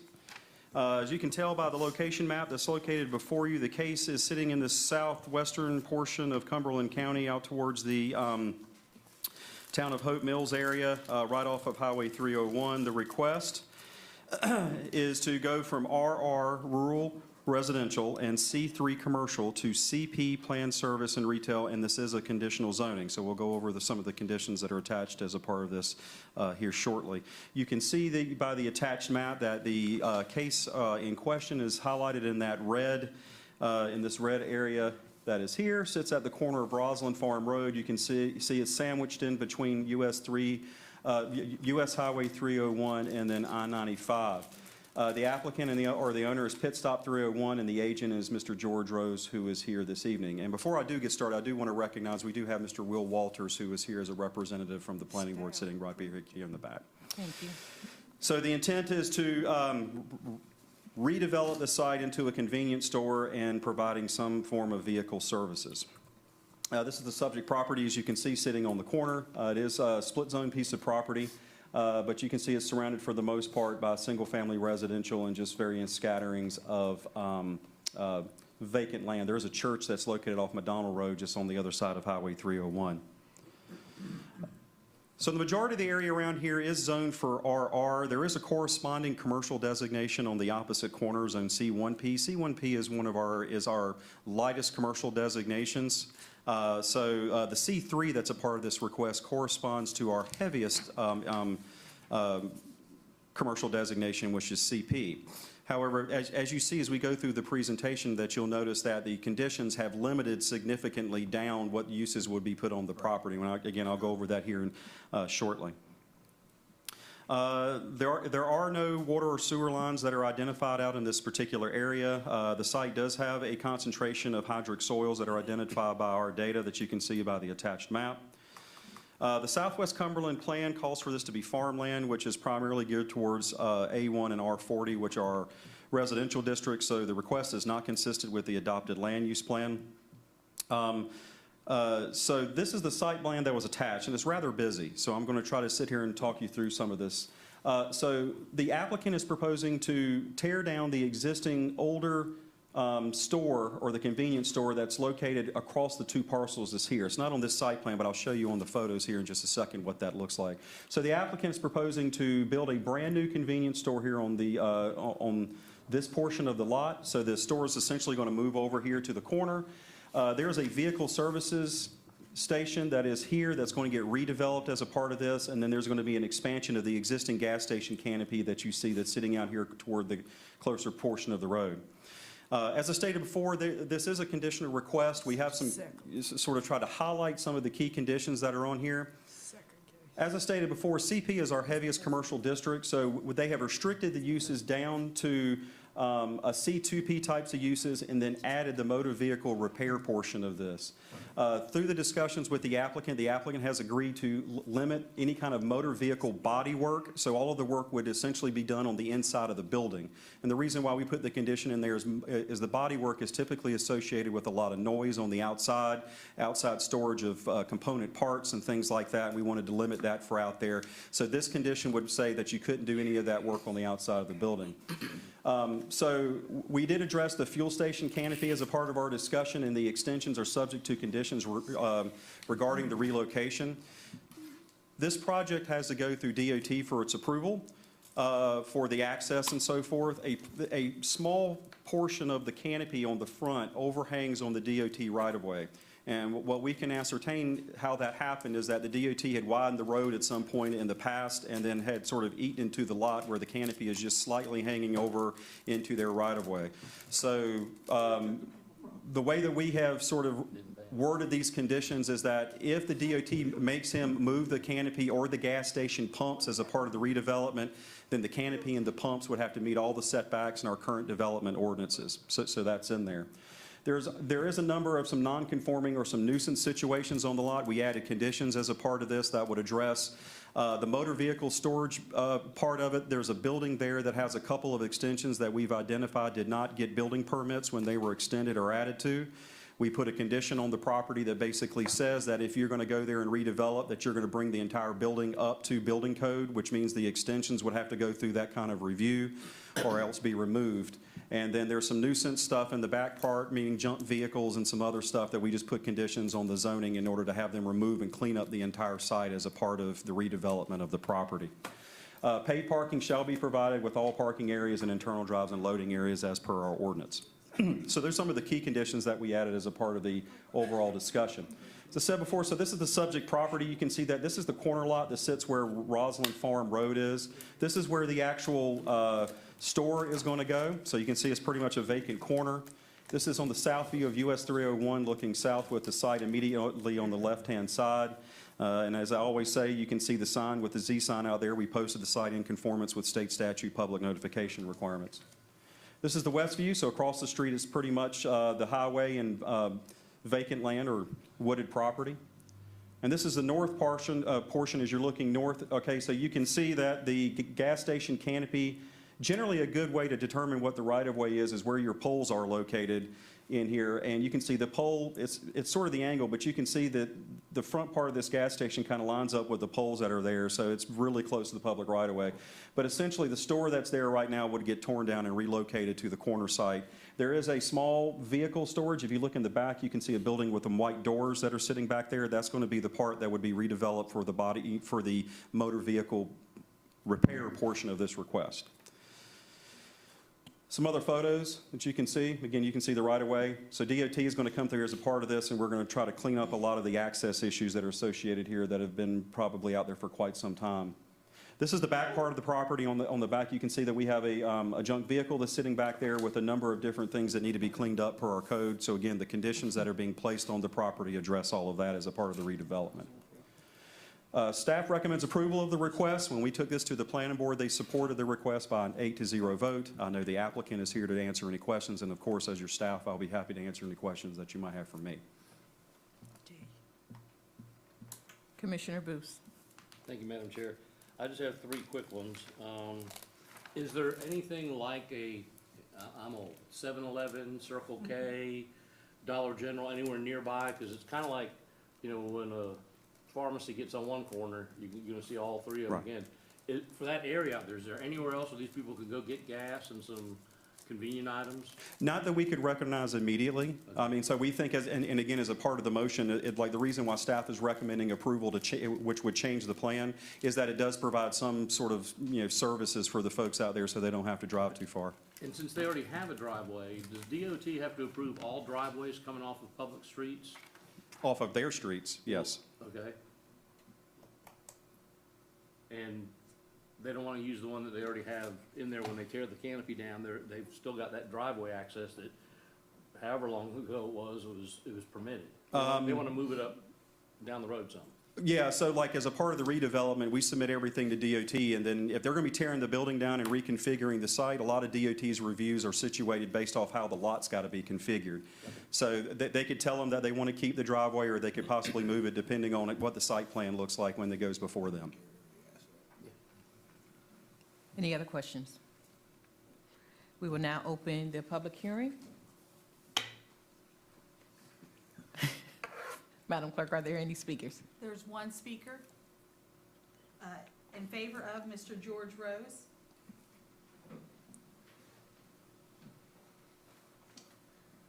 Good evening, George Rose, 1206 Longleaf Drive here in Fayetteville. I'm the site engineer for the owner, and Rawls has explained, the numerous conditions that have put on the property, and you can tell from the photographs, there's a lot of needed cleanup and redevelopment on the site. And so that's really what this project accomplishes, is cleans up the site, it puts a new building there, extensive new landscaping within the site, and extensive landscaping on the perimeter adjacent to the residential property. So I think you'll find that it'll be a great improvement over what's there now. As regards to the question about the driveways, DOT has already reviewed our site plan, talked extensively with them about it.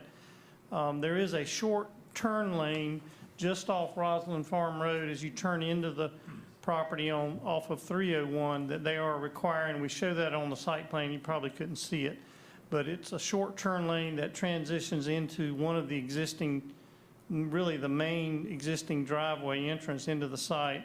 There is a secondary entrance a little north of the northern boundary of this site that we're going to be required to close per DOT. So I think we've addressed DOT's concerns. The canopy encroachment is literally 8 inches. We've talked to DOT about it. They're aware of it.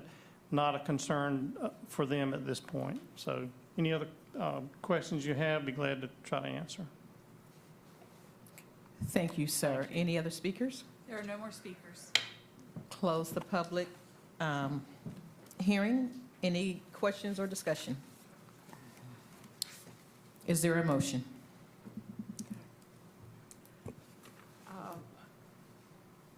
I move that we recommend approval of the rezoning request from C3 Heavy Commercial District and RR Rural Residential District to CPCZ Planned Commercial District Conditional Zoning. Did I get that right? I second the motion. Well, you got to do the rest of it and find that the request is not consistent with the Southwest. You got to do all of that. For Rick there, you got to put all of that in there. You got to read that whole thing.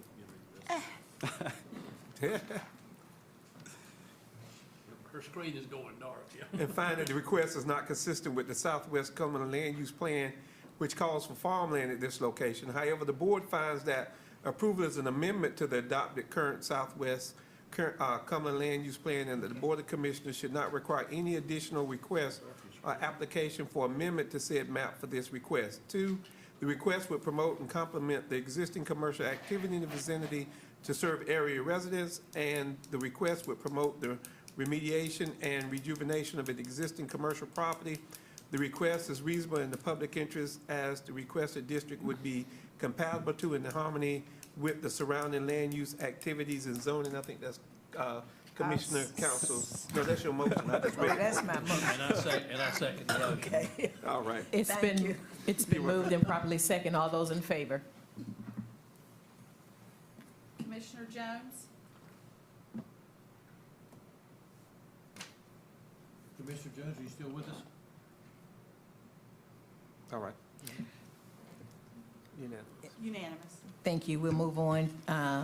Mr. Howard, zoning case 220085. Thank you very much, Madam Chairwoman. This is case ZON 22-0085. As you can see highlighted by the star, this case is also in the southwestern portion of the county, in the Grace Creek area. The applicant owner is Gregory McLean. The request is to go from A1, which is our larger lot, typically of a residential district, 2-acre minimum zoning district, to R40 residential. The intent is for a single-family residential subdivision for about 83.3 acres, as you can see highlighted by the attached map. Now, this sits at the off of School Road, as you can see here. This is the area of the schools is Alderman, and I believe Grace Creek Middle and High School are the serving districts that are out here, but it's off of School Road. There is the Long Branch subdivision, Pridgeon Farm Road, that sits to the immediate east, and then of course, and then you have School Road and then Alderman Road up here to the north. When you look at the colorized map, which I'll get to here in just a minute, but if you look at the area, it's pretty much surrounded by single-family homes and the school just to the north. The entire area out here, for the most part, is zoned A1, which is our larger area for more agricultural uses. Did want to point out as a part of this, just because I know that we get these kind of questions every once in a while. Some of the lot sizes that you see out here, R40, the R40 is the Edges Wood subdivision, I think has been approved some time back. This is a previously approved and older subdivision. It's a 0 lot line subdivision. The lots out here, even though it's an R40, the general lot sizes you'll find out in that particular subdivision are around 30,000 square feet, more or less. So that's what you'll see. The Long Branch subdivision that you see immediately to the east, the properties are, generally speaking, the properties that touch this particular property are roughly an acre, but the properties that you see that are closer toward the road, they range from anywhere to, I think an acre or like an acre to 2 acres, somewhere along that. And then a lot of the lots that are on the other side of the road of Pridgeon Farm are an acre and a half plus. So just wanted to address that. So we do have some R40, but for the most part, everything out here is A1 zoning. This is in the Grace Creek Water and Sewer area. There are not really a presence of hydric soils out there, but there are no water and sewer lines that are available for the subdivision. So this is part of the South Central Plan, which does call for farmland. If you look at the type of policies that are associated with that plan, it does to promote a wide range of housing types, to promote quality housing, to encourage the use of low-impact development techniques, and associated zoning districts are A1, A1A, and R40 and R40A. So from staff's perspective, and based off of your adopted land use plan, the request is consistent with the plan. This is the subject property, as you can see. There is a home sitting out there. This is the east view on School Road, and like I did with the previous request, we did post the site in accordance with state statute requirements. But this is looking east with the site immediately on the left-hand side. This is looking right across the street from School Road with a single-family residence you can see here. And this is the west view looking down School Road, again with the site immediately on the west-hand or the right-hand side of the road. Staff had recommended approval of this request. When we took it to the planning board, they had unanimously recommended denial by an 8-0 vote. There were some concerns, if I can paraphrase a little bit, is just associated with stormwater, some environmental concerns that would be generated with the development of the site, and generally traffic that would be associated there, which would otherwise probably impact the school system. So again, that's just based off the motion that was given at the planning board meeting. So if you have any questions for me, I will try to answer any that I can. Commissioner Booth. I can't see with the eyes I've still got. The top border, is that a potential access road, or is the only place they can come in off of the School Road? No, that's a good question, Commissioner. So yeah, so there's a stub that was here that was stubbed out for this. It's our understanding from the applicant when we talked to them that was intentional. It's my understanding that the applicant for this particular piece of property was the one that also created the subdivision for the Long Branch subdivision as well. So he had stubbed a road here. There is a parcel that sits here that is not part of the subdivision. If you can see right here, this little portion that's right there. Right there. Move your little thing so they can see. Right there. Coming off of where? The side. It goes on to Pridgeon Farm Road, if you can see right there. Thank you, sir. Right, yeah, I'm sorry. I had to try to move the little arrow. So that also touches the road, and the indication that we got from the applicant was that was also intended at some point to serve as also a secondary access to Pridgeon Farm Road as well. So in addition to School Street, there are 2 other potential points for access onto Pridgeon Farm Road. Thank you. Yes, sir. Thank you. We will now open the public hearing. Madam, are there any speakers? We have 5 speakers, all in opposition. Our first speaker is Spencer Robert. We will, in the essence of time, because there are 5 speakers, then we will have speakers for 2 minutes instead of 3. Thank you. Commissioners, Robert Spencer. I live at 2123 Pigeon Farm Road. It is the last house on the right that abuts right up to the land of question. Hope y'all getting paid overtime for staying this late. Our biggest point of contention for this land being rezoned was what he said, but even bigger is what all of southern Cumberland County and the school systems are more than painfully aware of, is the contamination of our drinking water, the soil, and our wells with Gen X. The study that I did on Gen X that scares me the most is that this is a brand-new chemical in its infancy that we don't know a lot about, and in the early studies, which are done on animals, is already pointing to birth defects, miscarriages, and multiple types of cancer. We don't know what this is going to yield further down the road, 1 year, 5 year, 7 year. So Kenmore's has already come in, and what they've done is the levels have high enough in our established neighborhood where they want to put in whole house water filtration systems, where they want to build a shed in everybody's front yard so that it comes from your well to your house. I personally don't think it's fair that we make a decision to bring new families into this crisis until we have better answers of where this is going to lead us. Even our school kids are drinking bottled water. That school just to the north right there, their water's contaminated also. I'd like to share a story real quick about Karen and Scott. They live right at the southern part of that. Their well has tested clean multiple times, but they're part of a survey system with Kenmore's where they have their blood drawn periodically. They have very high levels of PFASs and Gen X in their blood. And it's thought that the runoff from this field is now contaminating the crops that they eat every day. Their blueberries, their raspberries, peach and apple trees, they're now told not to eat that. I think this is a very real problem that we need to consider not bringing other people into this area until we get some answers to that. But I can't speak for most people, but for myself, I've lived in this neighborhood for about the last 15 years. I thought it was going to be my forever home, and I'm not willing to start over. I'm not willing to move. My retirement's right around the corner, and my house is close to being paid off.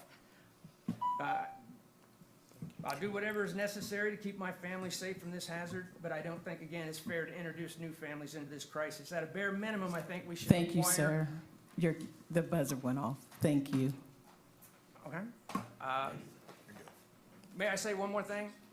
We've had 2 people buy houses on that road, and it was not disclosed to them through the realty process that they were even buying a house with Gen X. I think that we should have a legal affidavit or something for anybody in that neighborhood that even looks at that land, that they are justly identified and notified about the Gen X in that soil. Thank you, sir. The next speaker, please. Ms. Karen Graham. Good morning, Ms. Graham. Thank you for listening to our concerns. I'm the one, my husband's the one with it in our blood. We live directly across the street. The water that drains from the west side of this property, all of the west side, drains into the drainage ditch on School Road, and the culvert goes under School Road and right directly into our front yard. We have 2.64 acres there, and the water flows the entire length of the property from School Road all the way into a community pond in the back. Goes through our pecan trees, our blueberries, our garden, and then into the pond and ultimately in the stream that runs, of course, downstream. Right now, the property is in full vegetation with all of the surface being permeable, 83 acres of permeable space. And we still have a river going through our land on days when it rains.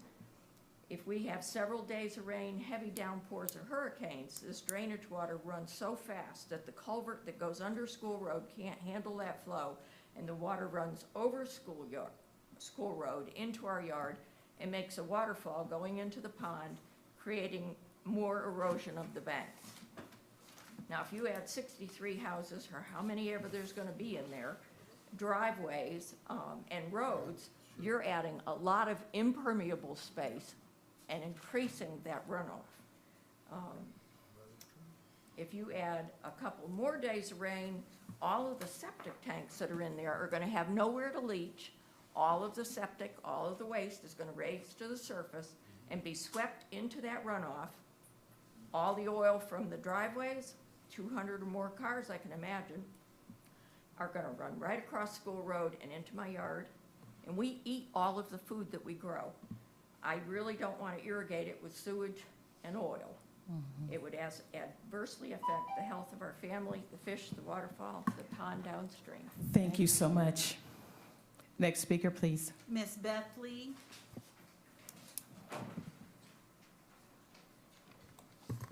I'm so glad to be with you tonight, and I appreciate you listening to our concerns because we have a lot, and we're going to talk very quickly. I've lived at my house at 3280. I live right next door to Karen, so I'm right across the street from this property. And I've lived there for over 25 years. I love it. But my love for Grace Creek started before I ever moved to that house. I was the principal of Grace Creek Elementary School for a number of years. And I want to tell you that safety has always been my #1 concern as a principal and working in the school system for now 50 years I've worked in the school system. And I do believe it has to be our #1 concern as a governing body and as in a community for our folks. We need safety for our children, for everyone in the community. And it is most important that we understand that water is in the bottles for these kids. They can't drink. Everyone already knows that. But also, traffic. Traffic is a concern. I had a report from the engineer department, but it was dated 2016, and even the engineers said, you know, this is probably very outdated information. It's probably doubled, quadrupled even compared to what these numbers. So I'm not even going to mention those. But what I am going to say is the school capacity. I've got the numbers for you right here. School capacity of Gallberry Farm, which is also one of the schools in this area. It has a capacity of 884 and will open the doors next August, 858. That's 26 students that it can grow.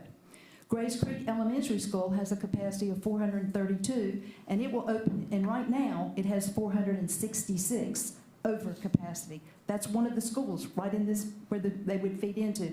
Alderman Road has a capacity of 707 and will be 613. Those are just the elementary schools.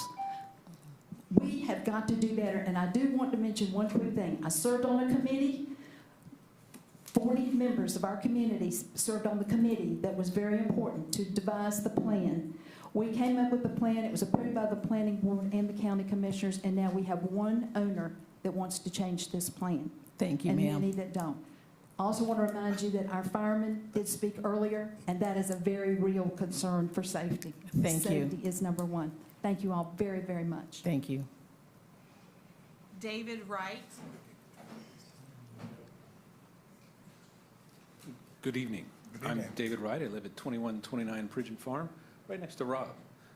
I also have Gen X. I kind of want to echo everything that everybody's already said. Couple of points I want to add. Since I'm on Pridgeon Farm, our drainage is equally substantial. In our previous meeting, the builder mentioned that they'd be putting in roughly 60, 65 houses, what Mr. McLean said. The builder said something to the effect of he looked at the contours of the land, or they discussed the contours of the land, and they were going to tie the drainage straight into the existing drainage already established on Pridgeon Farm. But I took a look at the LiDAR data, and it looks like everything that is about 60% of it drains straight into Pridgeon Farm, and the other 40% drains right across the street to School Road. I find it kind of, I don't want to be dramatic, but it's a little disappointing that we're looking at rezoning without addressing some of the existing issues. The other thing I want to look at was during Matthew and Florence, I've got a few pictures of a neighbor's house where the water, as it sits on the road, makes the road indistinguishable from the rest of the neighborhood. And that's the high point. The road is the high point on Pridgeon Farm Road. This was a neighbor's house, and the backyard is just cut away from the drainage ditch. I don't know that I have much more other than echoing the Gen X sentiment, and I find that a little bit concerning that we're still approving residential in an area where Gen X is contaminated. My daughter goes to Alderman Road Elementary, right across the field. And if you didn't notice, but Grace Creek Elementary is on School Road, right across the school road there. Right. I'm going to yield before I'm done. Thank you. Thank you, sir. Are there any other speakers? Eddie Rouse. You've already heard what I had to say. Okay. So I do want to echo some other things. You know, the planning board unanimously voted this down. They have the same concerns we all do. You know, I just wish, I want you to really, really, really dig deep in your hearts and think about You know, the plan that's being presented by these folks, in my opinion, right now is non-existent. So we need better information before, I think you guys need to be provided better information before you ever make a good decision on what you want to do. You know, again, my issues with fire apparatus and whatnot, it's true. I've seen it too many times where we've lost more property because we don't have the water access to be able to fight fire and to be able to get the apparatus down there. I've had 2 wrecks in my front yard in the time that I've been there, a couple others right down the road where we nearly had a loss of life. We're at just that much more traffic. So the ability of that to come up, or we'll have more traffic accidents, much, much higher. Thank you. Thank you, sir. Are there any other speakers? There are no more speakers. We will close the public hearing. Are there any questions for, anything for discussion? Commissioner Adams.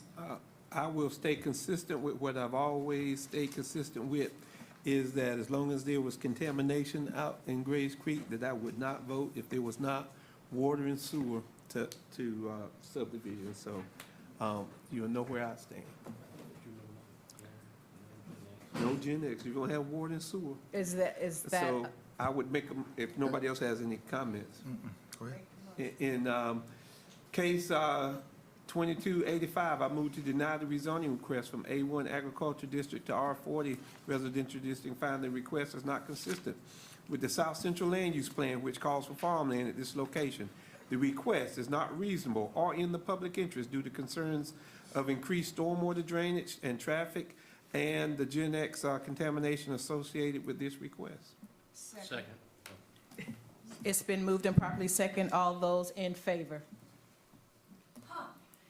Commissioner Jones?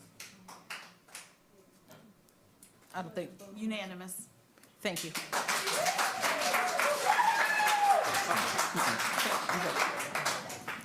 Okay, we're still having a public meeting.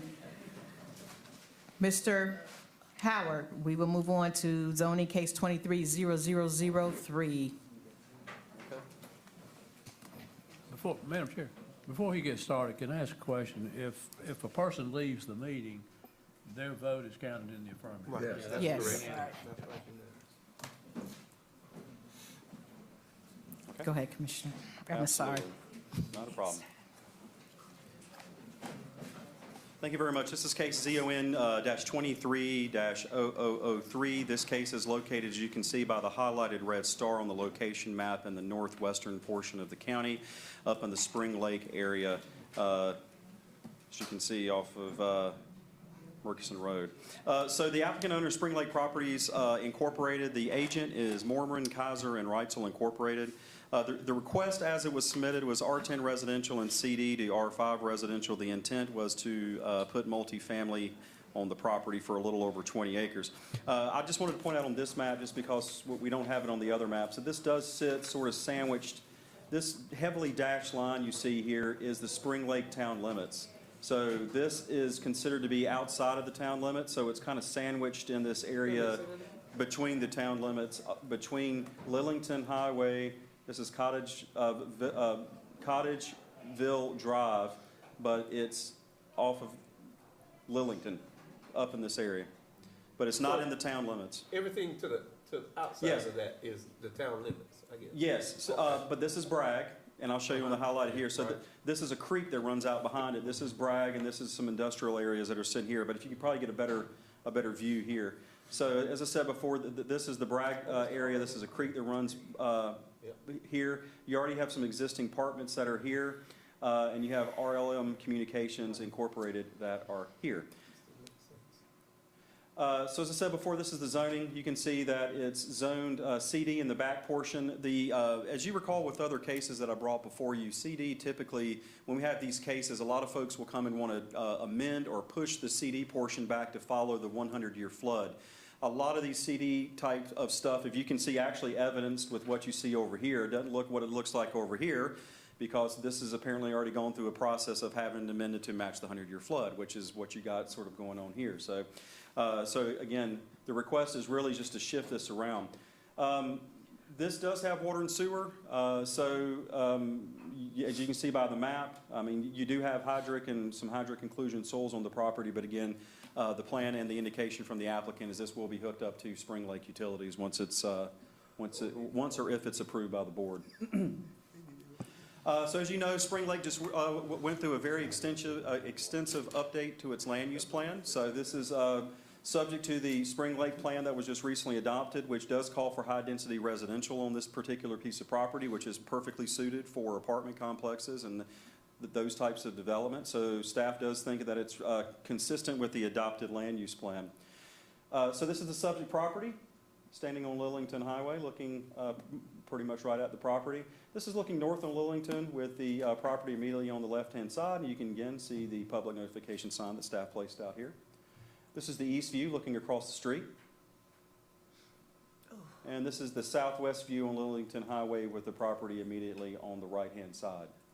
I wanted to pause here just a little bit. So when this was brought in, like initially, the applicant and I wouldn't say I, but staff were talking about annexation, who should hear the request and so forth. And so staff had based its original recommendation of denial because we thought it should go through a conditional process to put, for the ability to put conditions on it.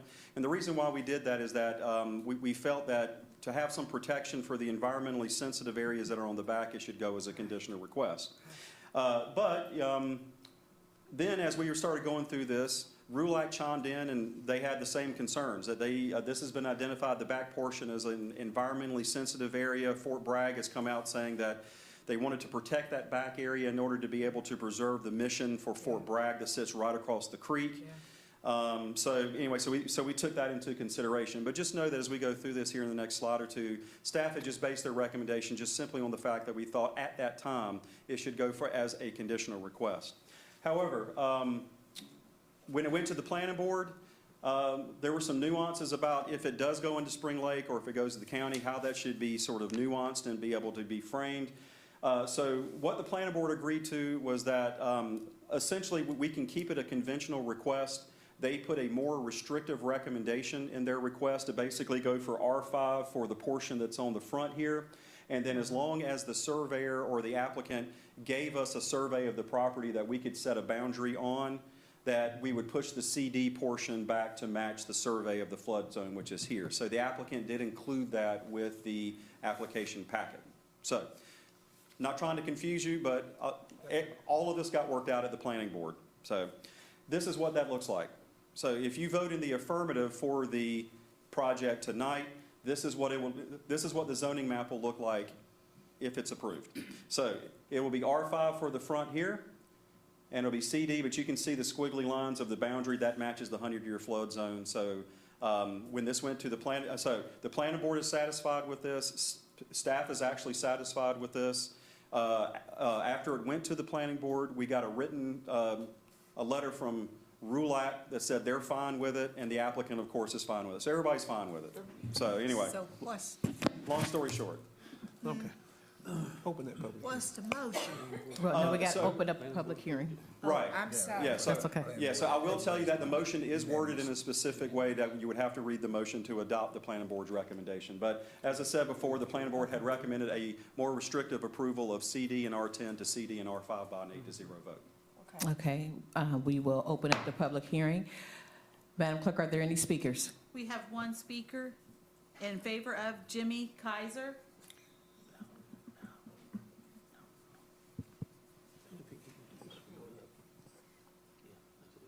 Good evening, Jimmy Kaiser, Mormon Kaiser Wrightsville Engineers, 115 Broadfoot Avenue. Good to see y'all this evening.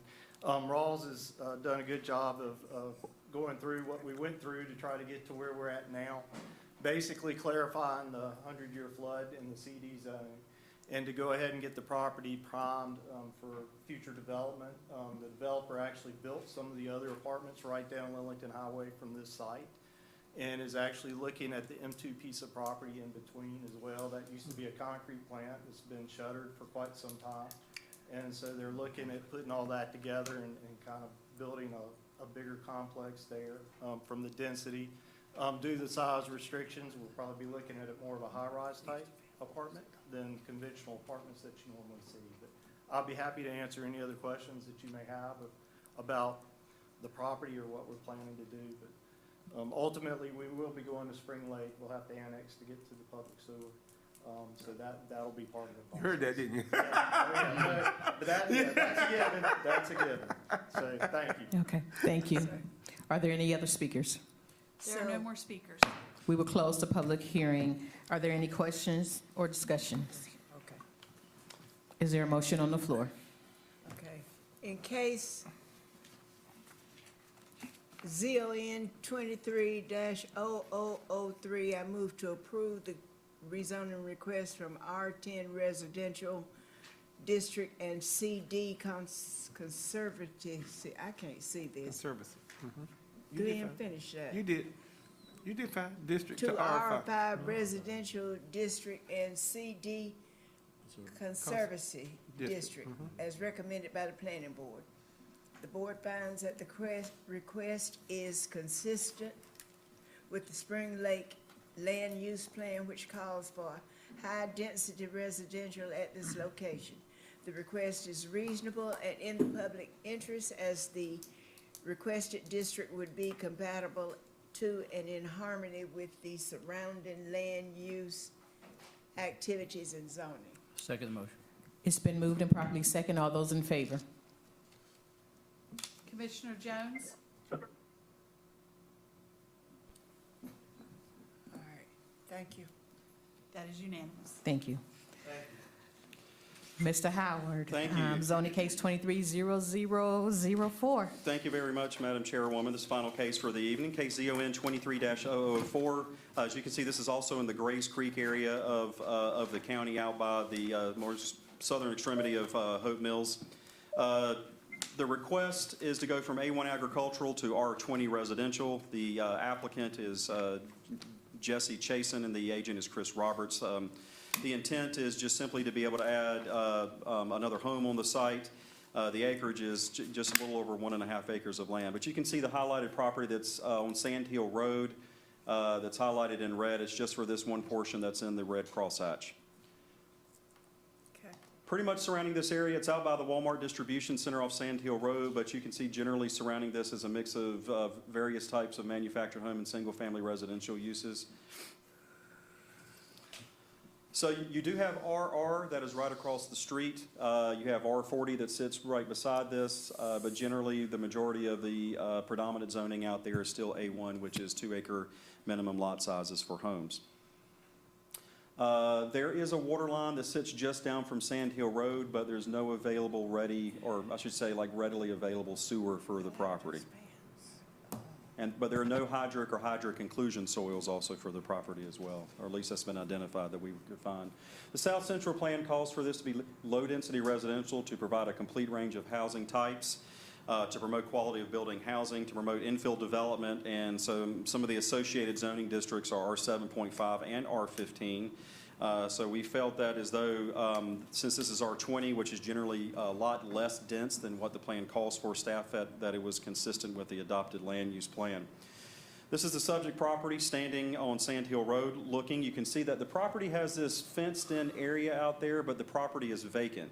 There is a road that sits off to the right, if you look in the picture, that goes back into the back part of the property to access some of the homes, but the home you see back there is not part of this request nor on this property. So this is looking on the west view of Sand Hill Road with the property immediately on the left-hand side. You can see the zoning sign that we placed out there as part of the notification. This is the north view looking immediately right across the street. And this is the east view of Sand Hill Road with the property on the right-hand side. Staff has recommended approval of the request. When we took this to the planning board at this last meeting, they also recommended approval by an 8-0 vote. So if you got any questions, I'll try to answer what I can. Commissioner Keith. Yeah, okay, so Ross, we're asking for the most dense area surrounded by RR. Is this a case-by-case study? Sell me the reason why we're doing R20 surrounded by RR, A1, and so I didn't understand why we're doing R20 in the middle of all this. Well, your plan, first and foremost, your adopted policy calls for districts that are actually even more dense than this. So that's one. Secondly, RR, just right across the street, when staff looked at it, RR's minimum lot sizes are 20,000 square foot. Now, those lots out there might be bigger than that, but for the most part, the RR district does call for 20,000 square feet. What's So- going on here, though? Why does he want R20?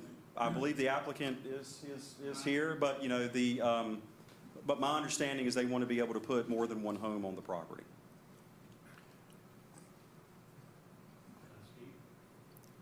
Not yet, sir. At the public hearing. Are you done, Jim?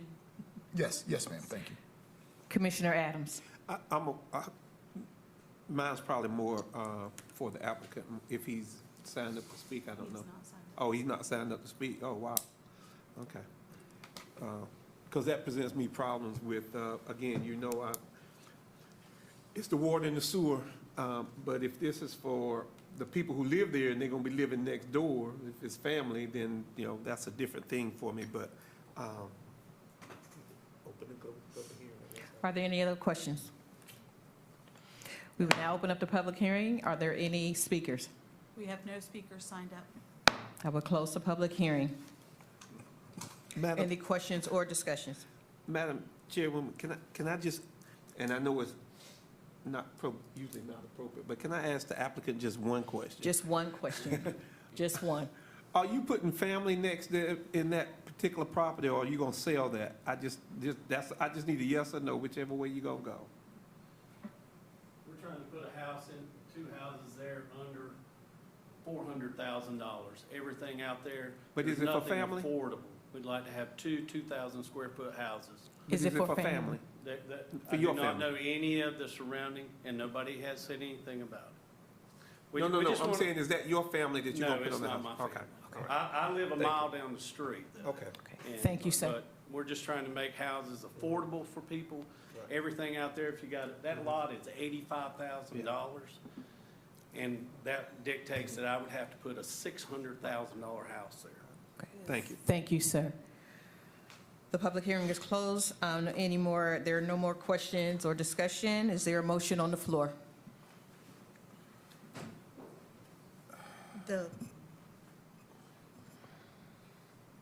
I got plus. I forgot what that meant. It means the board. So, question. The board So, and the, Rawls, Yes, sir. okay, the planning board and the planning staff recommended approval on this? Both? Yes, sir. yes, that's what I'm Unanimous. trying to get. Okay. I gotta tell you, this one sits a little uneasy with me, but I'm gonna trust the planning board and the planning staff. And in the case of zoning 23-004, I move to approve the rezoning request from A1 Agricultural District to R20 Residential District and find the request is consistent with the South Central Land Use Plan, which calls for low-density residential at this location. The request is reasonable and in the public interest as is compatible to and in harmony with the surrounding land use activities and zoning. Second. It's been moved and properly second. All those in favor?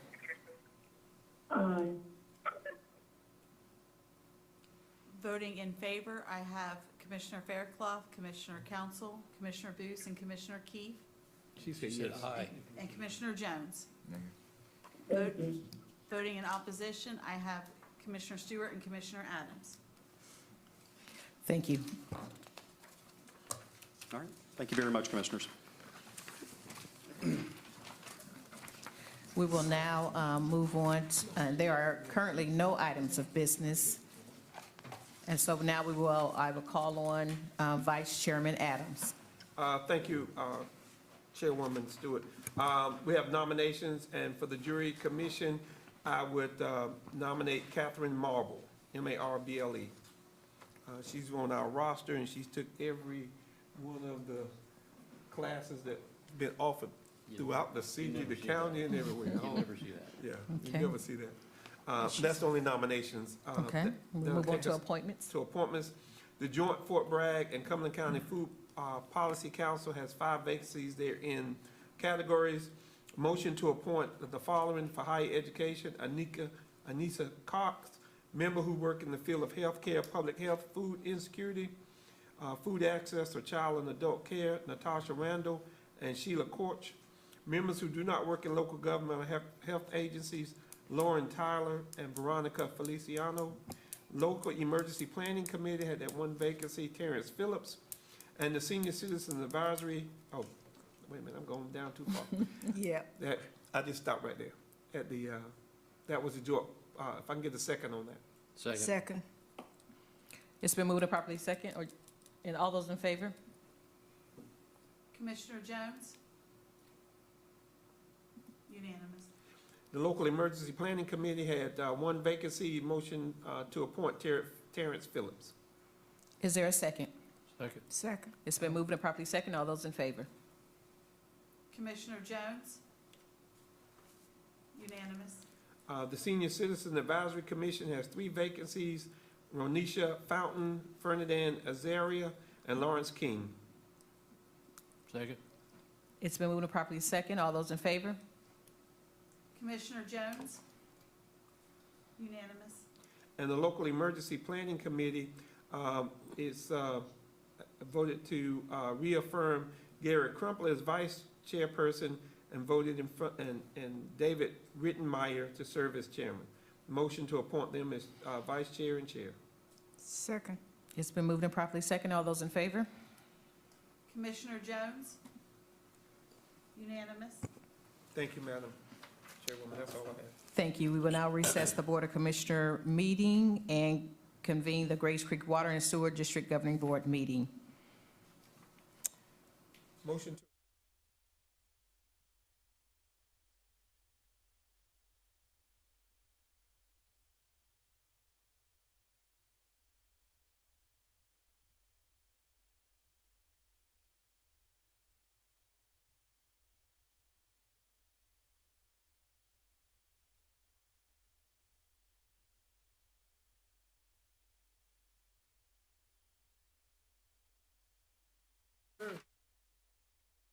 Convene first. I gotta, I did not reconvene the Board of Commissioners meeting. Second.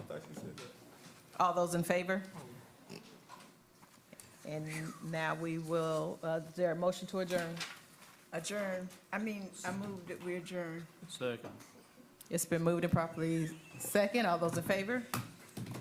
Unanimous. Okay, we're finished.